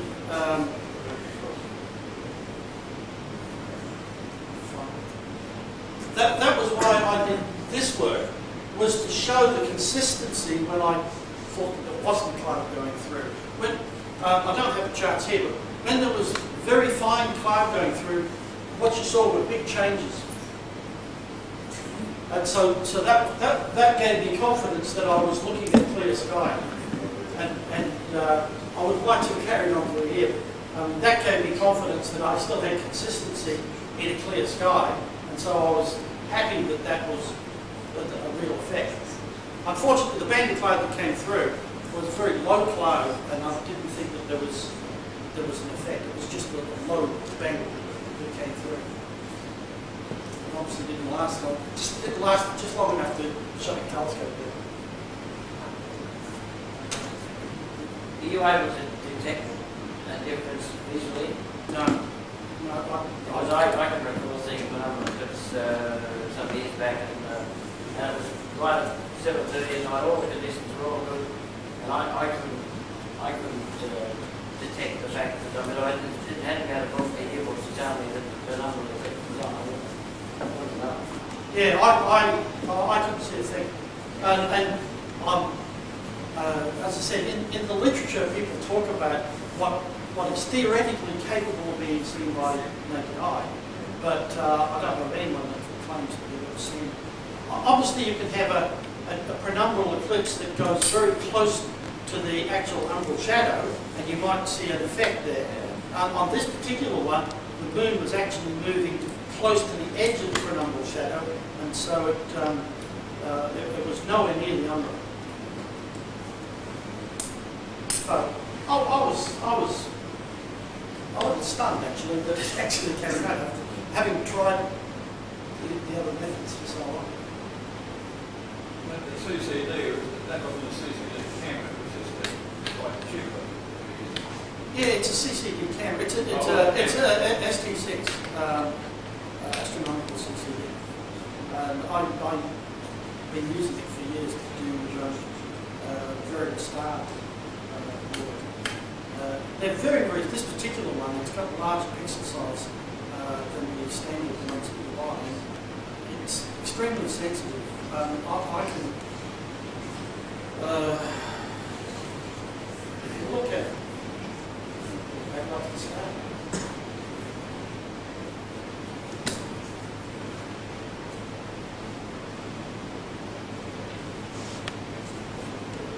Maybe I should have gone through this that way. If you look at that photo, it's good to see that. Look at that photo there. That's a jewel box. That's a 2-second exposure. It's out of focus. It's not really sharp. But it shows you the sort of things you can get. A 60-second exposure with the camera on my telescope will show up 18th magnitude stars. It's amazing how sensitive they are. The circle, this is another one of my projects. The circle is that I have a photograph that shows the jewel box with a star there. And I've been monitoring the jewel box for a couple of years now, just seeing if anything pops up No, I don't know whether the star was a funny artefact or might have been an asteroid that was there at the time or whatever. But I've yet to see another photo of the star there, and every time I've photographed the toolbox, it hasn't been there. That's, I'm just monitoring it. One of these days I might do something. Sorry.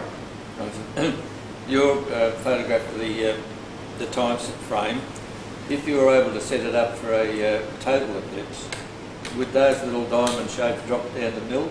Yeah. That's what would happen. Oh, that's the next phase, you know, is it? Yeah. At the next lunar eclipse, which I think it's years off, isn't it? It's one in May, I think, next year. Is it visible from here? No. It's down on the horizon. Anyway, at the next decent eclipse, what you'll get is that you'll sort of see a full moon. It'll drop a little bit as you go into the penumbra, then it will drastically drop as you go into the umbra. You'll have the total eclipse, and then it'll come out again. Now, most people only measure the umbral effect, and hopefully we can get the penumbra. Get the penumbra just prior to the total. Yeah. I'll actually look at it closer. I thought it was, we can only see part of it. I think it either sets or it rises. Yeah. So it's down on the horizon. Okay. All right. Thank you very much.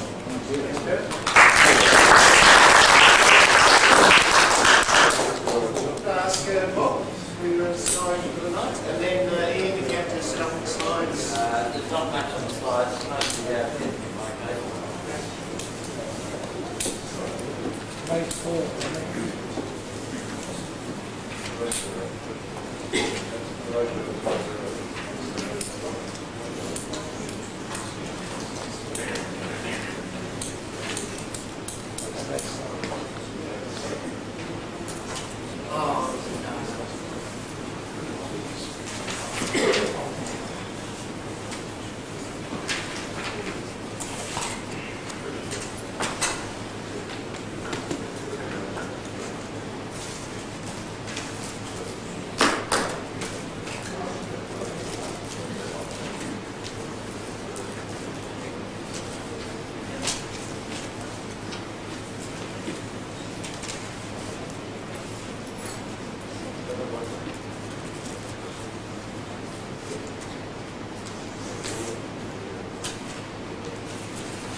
Over the next 2 months, we have a little bit of motion of the planet Saturn. It's a low path.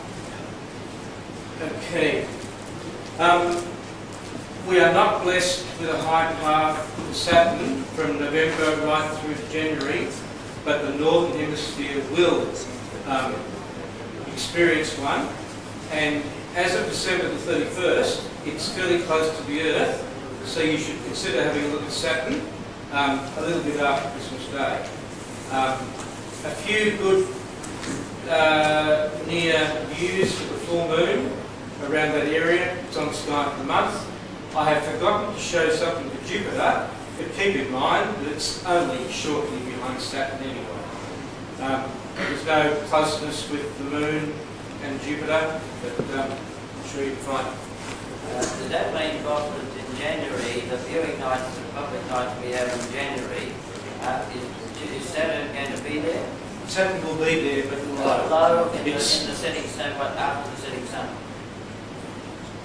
See, the thing is, don't start the view not until 8 p.m. Yeah, don't be put off by this. That's a very long view. See how it goes from near west to east? The altitude's low. I'm simply saying, compared to what... Yeah, it'll be there. It'll be there. So But just low. before the sun, it'll be seen before the sun sets. With a bit of luck. I'd say after the sun sets, but a low path. Although, You could, in places, find trees obstructing it, particularly January. well, it's going to be difficult then to observe from the place that we normally observe on top of the night. Could be, yes. Yes. Plane trip to the northern hemisphere. Yeah, just hope they have to do a shift, I think. Yeah. It's also- At least you can show more of Jupiter than Yeah. Saturn. Saturn's yellow. Yeah, yellow. The yellow peril. And at that same time, Jupiter will be As normal. Pretty high path. right. So in other words, they will, with a bit of luck, they'll see both planets in January. Yes, but you would have to be mindful in January of where you go to make sure you can have a look at Saturn. Okay?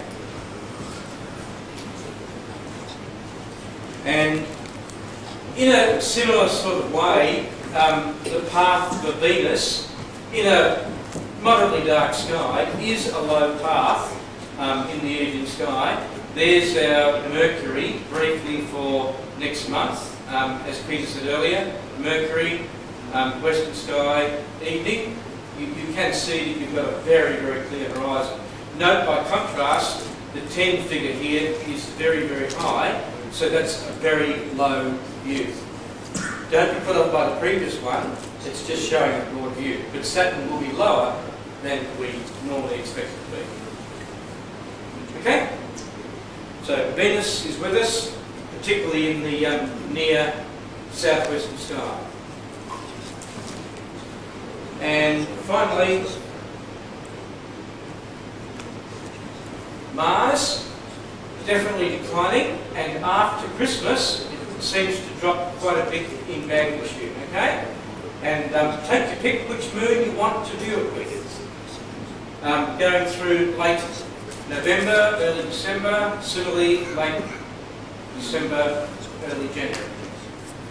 Okay.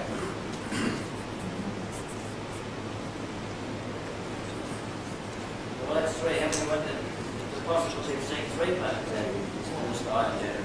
Yeah. Saturn, Jupiter, Mars. And to a small extent, early Venus, southern, southwestern sky. And if you're really desperate, Mercury. Okay. Usual sky for 2 months. I've hit it for 12:30 a.m. That means you can take it back to November, you can advance it to January. The little things are on sky for the month. Milky Way, definitely coming up here. Absolute heaps of stuff there. It's galaxy country in the western part of the sky there. For more experienced observers, or if you want to have a go, whatever. But heaps of easy objects there, absolute heaps. Lots of guide stars, Eleanor, Capella, Pollux. There's a little tiny moon, okay, whatever. Oops. Okay. That's the south-southwestern sky, same scenario, Milky Way going up. Heaps to look at, they're all easy. Galaxy country, descending into the west. There's Mars, just above the circle of Pisces, about to hit the western horizon. Okay. This, very, very briefly, there's only one of them.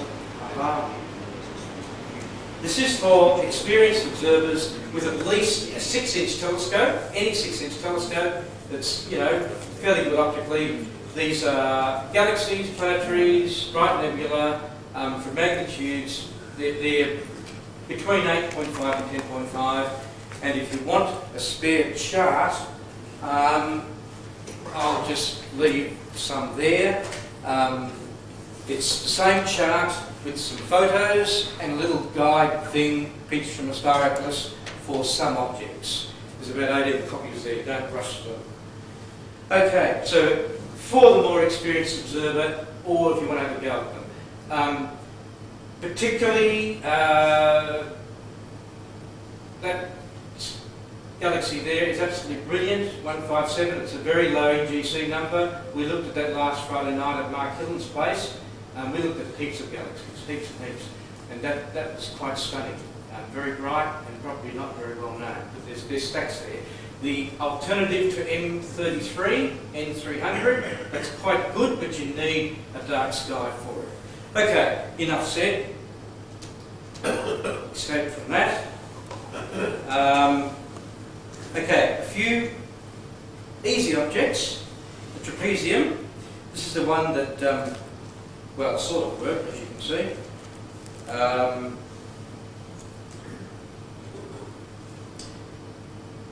Oops, I missed that. Okay, okay. Here's the top of Orion, the pot. There's the belt of Orion, the handle going up there, and we're looking at the M42 area. I'll just blow that up just a little bit. We're going to the trapezium. You have the cluster 1981 there. This is a binocular view. You can see that with binoculars, inverted T cluster.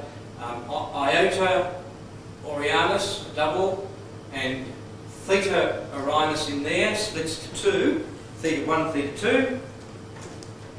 There it is split there, that's Theta 1 there, that's a trapezium, or it's going to be with a bit of luck. There's Theta 2, that's an ordinary double. And I haven't shown the nebula because it's too difficult to do on a computer at the moment. And if we hit that with a bit of high magnification, this is a bit rigged, but there's a traditional trapezium view that you see through most telescopes. In a small aperture, they're very close together. And there are the smaller components.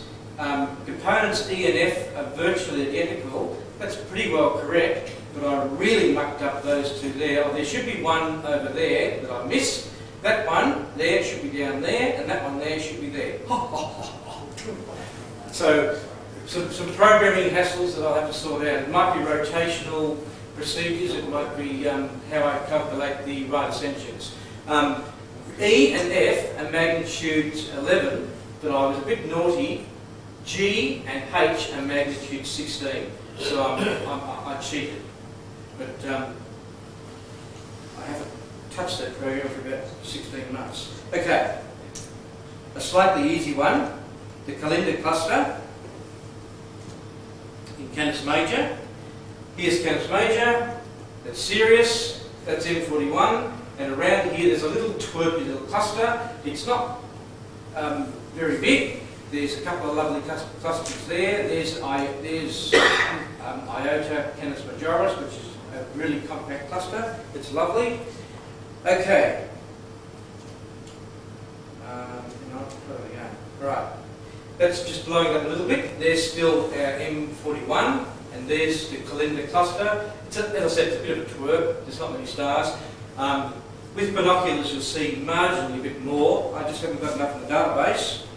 And with large binoculars, it starts to look moderately decent. You'll see magnitude 9 stars or 10 around that. And that's about it for that one. And I cheated with Saturn. Saturn's in Gemini. The outline didn't come out on this programming. I think the Saturn one, this is using a program that's a bit old. Okay, there's Saturn, there's Neptuna, there's M35. The outline of Gemini is roughly like that. And a little bit closer up, and with very large binoculars, you might see the ring. And note that it's actually tilted, with a bit of luck, the way it should be at 26 degrees south towards us. I was lucky that I had it looking like that anyway. And you should go for that view around December the 31st. And two more for the southern sky. One of them you've seen already. These are two easy galaxies. The one in Eridanus, Okay, that's just a loop of Eridanus. It's on the sky for the month. If we blow that up, the area for the galaxy is just there. It's a little inverted isosceles triangle that points to it fairly well. If you remember that V thing, it's just in there. It's so easy, and it's very bright. There it is, with a little field star at the bottom, binocular view.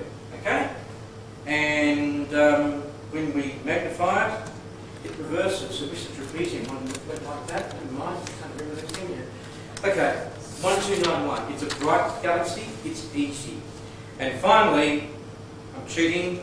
The Spanish Dancer Galaxy in Dorado. I showed you this last month, but some might have missed it. That's just above the large Magellanic Cloud.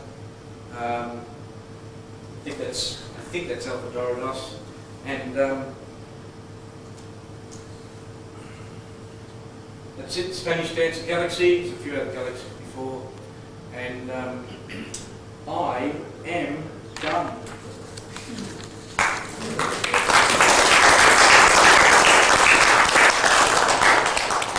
Thanks, Bob. I'm sure I'll ask you how they got the name Spanish Dancer Galaxy looking at that arrangement of stars. The last session for tonight is in Sullivan. And you'll be ready in a moment. I'll just remind you while you're setting up that there is no meeting next month. So if you turn up here on the 3rd Wednesday of December, it will be dark and locked up most probably. So the next one is the 3rd Wednesday of January.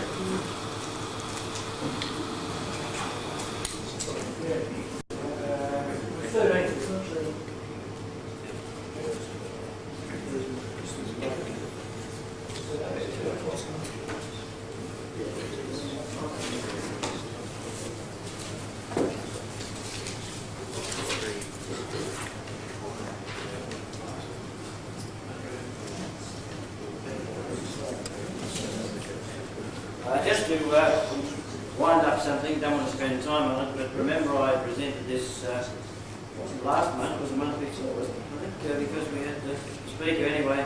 As you see these figures, we looked at it and it didn't look right. Remember Bruce, remember those pictures of Mars? Anyway, I went back to the original source, which was a book. You've always got to be careful of what's been printed in books. It's not always correct. And you can see, Jakob, could I have the laser pointer from up there, please?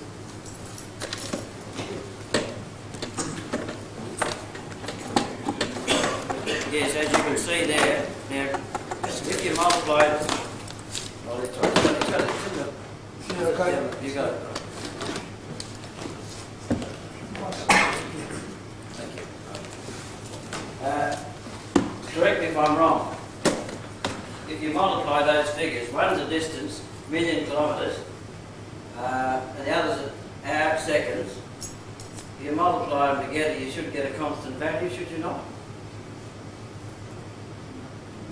One's dependent on the others. One's inverse to the other. So if you multiply them together, but those figures on the right-hand side are not all the same, are they?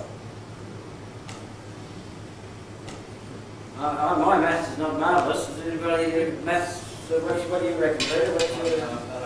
If the relationship's only a rough one and the right-hand figures are roughly indicating that, you mean the right-hand column? Well, you see, When they're within we're talking about how long ago, because remember that if it came up 60,000 years, you're not going to see Mars as big for 60,000 years, now this thought.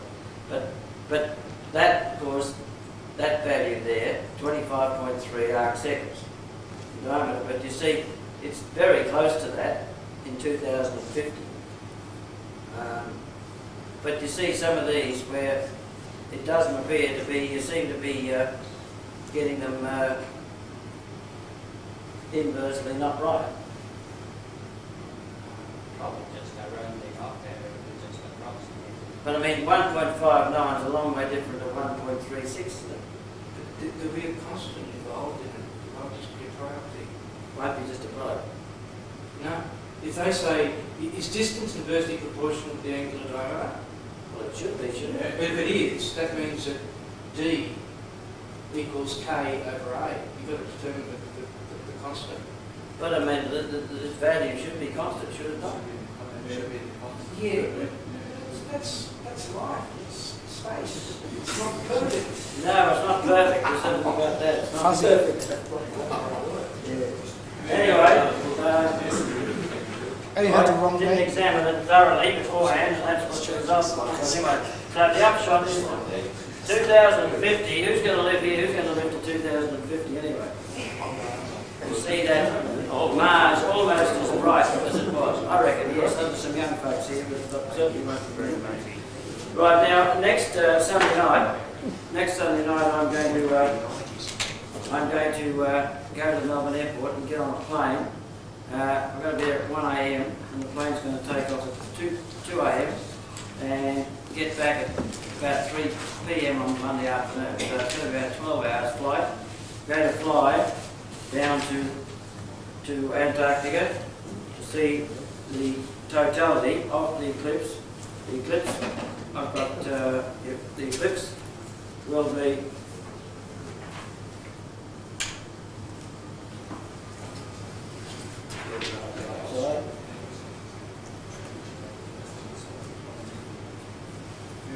Yep.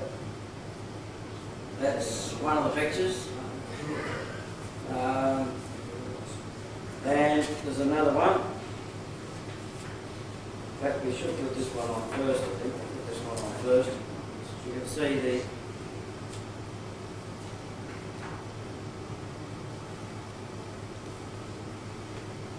and you see Australia, and you see the eclipse. See Australia. Australia's here, and there's the eclipse in Antarctica, and the local circumstances of the eclipse. The sun altitude, about 15 degrees. The latitude, 72, and that is sort of at the rim of the Antarctic continent. The longitude, 88, and we're longitude about 145, aren't we, right? So it's getting on to, and Perth would be 120. So you see you're further into the Indian Ocean, right, around from that side. Put that there. Pull that back in a second. And another one. Here's another one.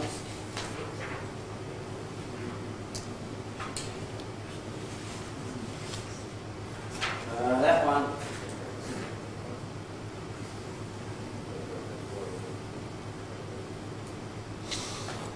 And there's the path of the eclipse. Now, that's the piece of Antarctica we're going to see. That piece along here. There's nothing much marked on it. There's another map there. Maximum eclipse here. We're not going to get that far. What happens is the flight's going to come down through Tasmania along that coast, and the very last thing it will come down to that shadow. Now, and go with the shadow. Will the plane fly exactly in the direction of the movement of the shadow? Yes or no? The reason for doing so would be what? To maximise the duration. However, what the people will have to do with the plane is looking through the portholes. They want to see the sun, don't they? They want to see the sun. They don't want to fly with the sun. If you fly with the sun, that's not a good arrangement to see the sun. Because, you see, the sun's going to be in the east shining across, and the path doesn't go east-west, it's more north-south than east-west. So that wouldn't be a good arrangement. So what they've got to do is they go across on about a 45-degree situation. So as they get a bit of the velocity of the shadow, keep up with a bit of it, but it has to be a means whereby the people on the left-hand side of the plane, they're the people who matter. The ones on the other side are only Antarctic watchers, they're not interested in things like eclipses. They're not going to see it. So people on the left-hand side of the plane will get a view of the sun. That's the important thing. Gain a bit more than the people on the ground. And it actually goes through a base, a Russian base there that's on the coast. It goes right through that Russian base. It's called Moon. And would you believe there's a Lonely Planet guide for Antarctica? Contemplate, if you go back 20 years, there wasn't a Lonely Planet guide for a whole range of countries. But now there's a Lonely Planet guide for Antarctica. And it's got Mooney Base in there. And tells you a little bit about Murney Base. One of the facts of Murney Base is that Murney Station, they call it, started in 1956 in the height of the Cold War, set up by the Soviet government, and it was Russia's first Antarctic continent, and its 200-metre main street was once officially called Lenin Street, though what may have been called the locals' interesting thought wasn't been. The original station was replaced in 1970. A now imposing cemetery with graves of Russian, Czech, German and Swiss members is located on Boromsky Island off the coast. And 30 coffins are bolted to the exposed rock because there is no soil in which to bury them.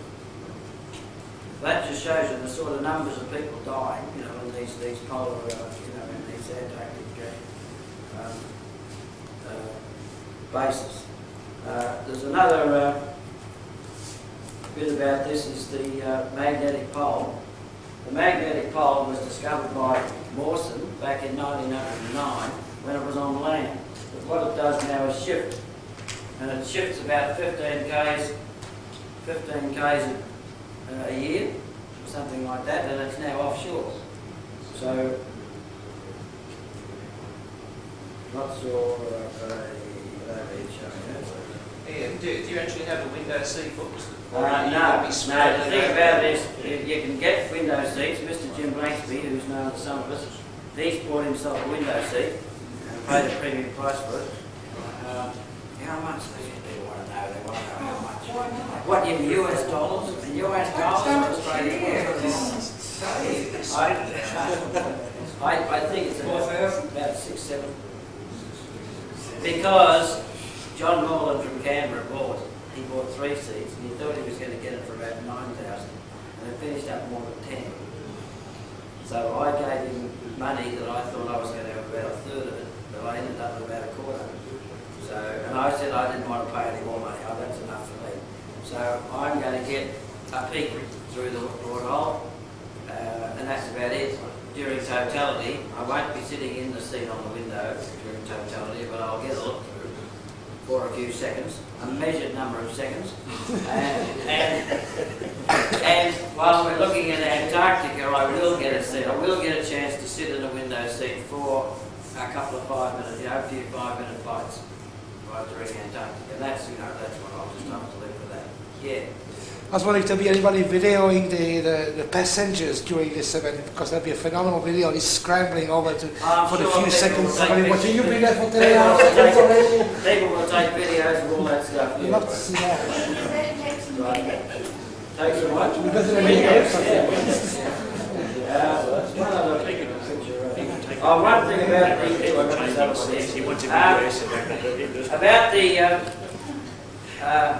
the magnetic pole. Now, you see, when you're on an aircraft, how are you going to indicate to people when you're flying over the South Magnetic Pole? Yep. What are they going to do? What they're going to do is put the video camera on the magnetic compass in the aircraft, and they'll put that up on the screen, in the aircraft, so people can see what the magnetic needle's trying to do. It gets very confused. So, and also, there's where is it on that map? the north, south. Some of these are on these maps. There's no map that's got everything on it. South Magnetic Pole. Can you see it? Is it marked? Yeah, in the bottom right hand. Oh yeah, South Magnetic Pole. Here we are. Right. Now, Murney. There's Murney here. So what is we're going to come in across here and get this bit here. Across here and then get there and then come in, get across to Murney and then go with the shadow on an angle like so. There's 2 aircraft in the world going to do this. The one will leave from Melbourne, and there's one going to leave from Santiago, Chile. I think it is. That's Santiago, Chile. And it's going to come in on the other side and come down here and catch it. Let's hope for that meeting. Actually, no, they'll come over. They're going to come down over the Antarctic Peninsula, so they'll have flight across there, which we won't have. We're coming in across here. They'll come in across there. By the way, this Vostok, Russia, that's the base set up by the Ruskies, you have to be pretty tough to live there. The lowest temperature ever been recorded is there, minus 90 Celsius. And the highest temperature, minus 15. So that's Vostok for you. And that's it, not that far from Murney. And the shadow, it actually goes past Vostok, and it goes across the where does it finish up? It goes over to, there's a, oh, it's on the other map, it's on this map.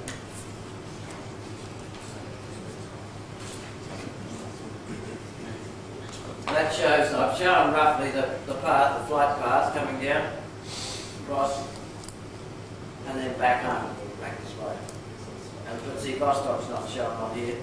And that part of the, what's that part?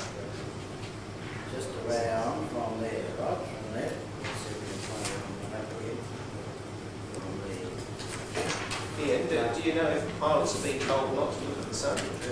Not to look at the sun, I think they have. And I hope they don't bump into a mountain. I'm nervous. Yeah, where's that spot? Around here and over there. There's an Indian there. An Indian base, that's where it is, yeah. It comes in across Murney and goes over, finishes up over here. There's another Russian base and an Indian base. It doesn't go through them, it goes past them. So it goes over there, finishes the eclipse, sort of goes up across that.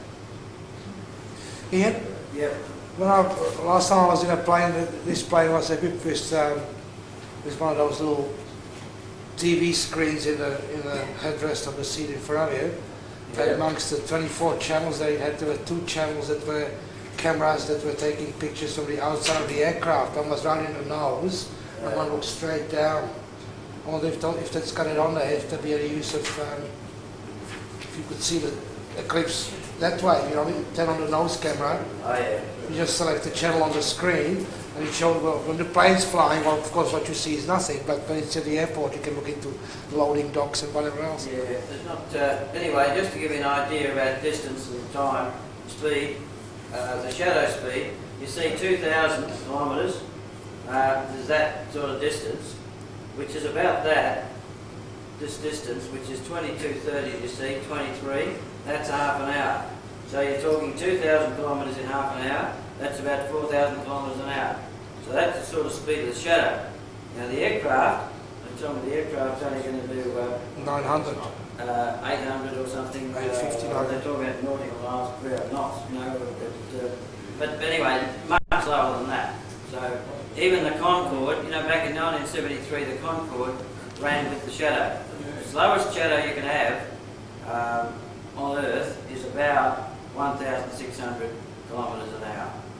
That's the slowest possible, you know, with the spin of the Earth. You need to be on the equator and moving with the equator, moving with that sort of speed, because the shadow speed's always double that.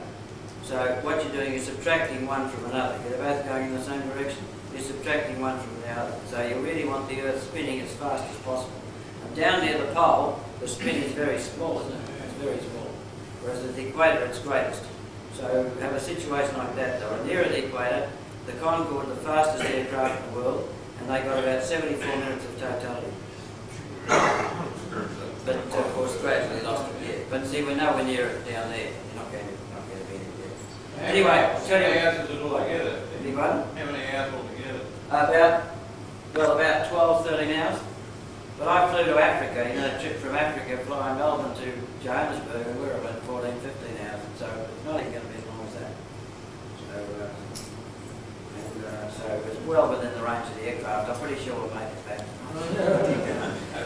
Anyway, you never know, I might get some pictures, but there's no guarantees. Pictures are going to be difficult to take shots through the windows and all sorts of things, so there's no, I can't take a telescope as well. I got a picture of man lost in the snow. Yeah. Bring it in. That's what I could do, yeah, that's right, that's an idea. Okay? Right, thanks.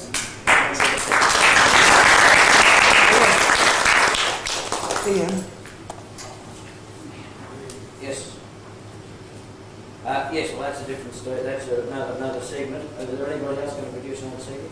No, that's it. Well, it's only a segment. What? A couple of minutes only? Yeah, it's all of this, yeah. A couple of minutes.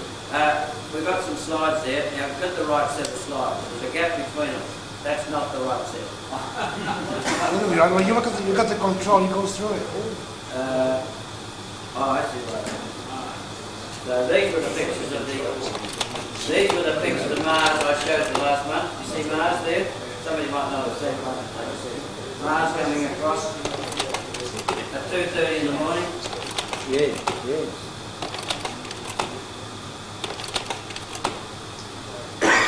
It's always visible, just. See it just visible? Up. And this.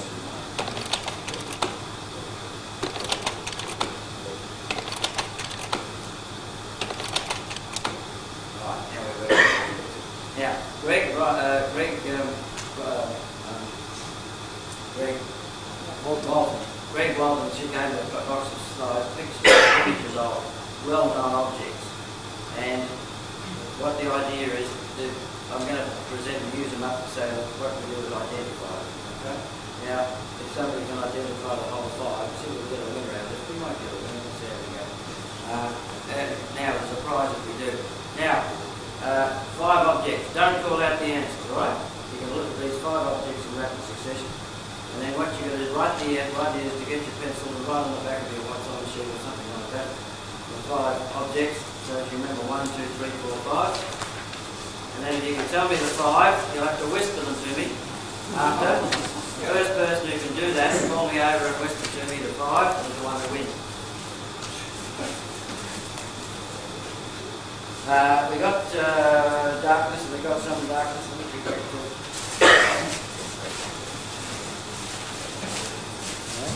Is everybody ready to write? Or you can even memorise me. That's good. If you went and saw the intelligence test on TV last night, you see what you have to remember all those sorts of things. Right, number 1. This is number 1. Okay, now remember, don't call it out. Number 2.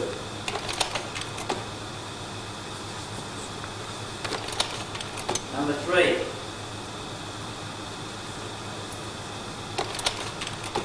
Number 4. Number 5.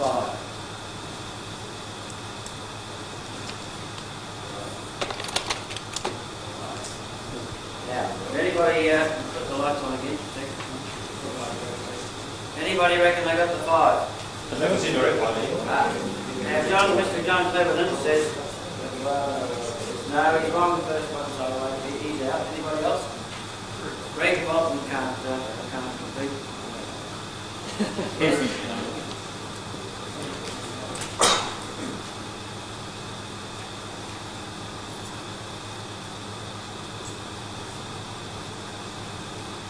No? Only got 3 right. Anybody else? Have a look at yours, John, before you...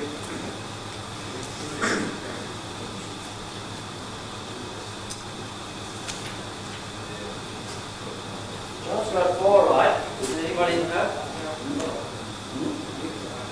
Anybody else? I think you had a chance to look right written on the slide there. Of course. Pass it next to the picture. Anybody else? No? You got no, right? Who's got them?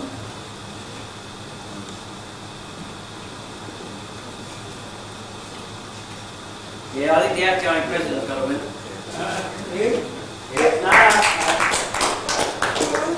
The outgoing president. The outgoing president wins it, right? You can't. And he wins a bottle of white. Bottle of white. What about number 1? The answers are? And we'll put it on again quickly. Just quickly we'll run through. We go back. Reverse order. That was the last bit. Turn the light on. That's the Tarantula Nebula. Yep. 2070. Yep. Yeah, that's the Pleiades. The cluster, New Taurus. That is the large Masonic. Large Masonic cloud. Yeah. And the This is number 2, the jewel box. Remember the Capicrucus that orange star there? And number 1 was 47 Tucani. Which could easily be confused with Omega. With Omega Centauri, yeah. Well, that's okay? right. So we've got these slides, and if there's time, depending on what meetings and so forth, we can do this again. We'll take on to it. Okay, does anyone else have anything to bring up before I close the last meeting of the year? President, you said there was a Christmas question. I haven't looked at what it was. Is it in that? Now, what about announcing what happens? People bring what and what's the what? I'm not sure, I wasn't at the last meeting. So hang on, what's provided? Gas barbecue? Yeah. Gas barbecue? Tea and coffee, gas barbecue, that's all that's provided, right? So you're going to bring virtually everything else. Where is it? Right. At the rise. Now, the barbecue's on first and then viewing, right? Thank you everybody for attending the meeting tonight, and remember the meeting next month, and we'll see you all here back again. No, on the 13th. On the 13th at the rise. Everybody but the 13th at the rise. On December the 13th. The next meeting. The next meeting will be here. Thank you.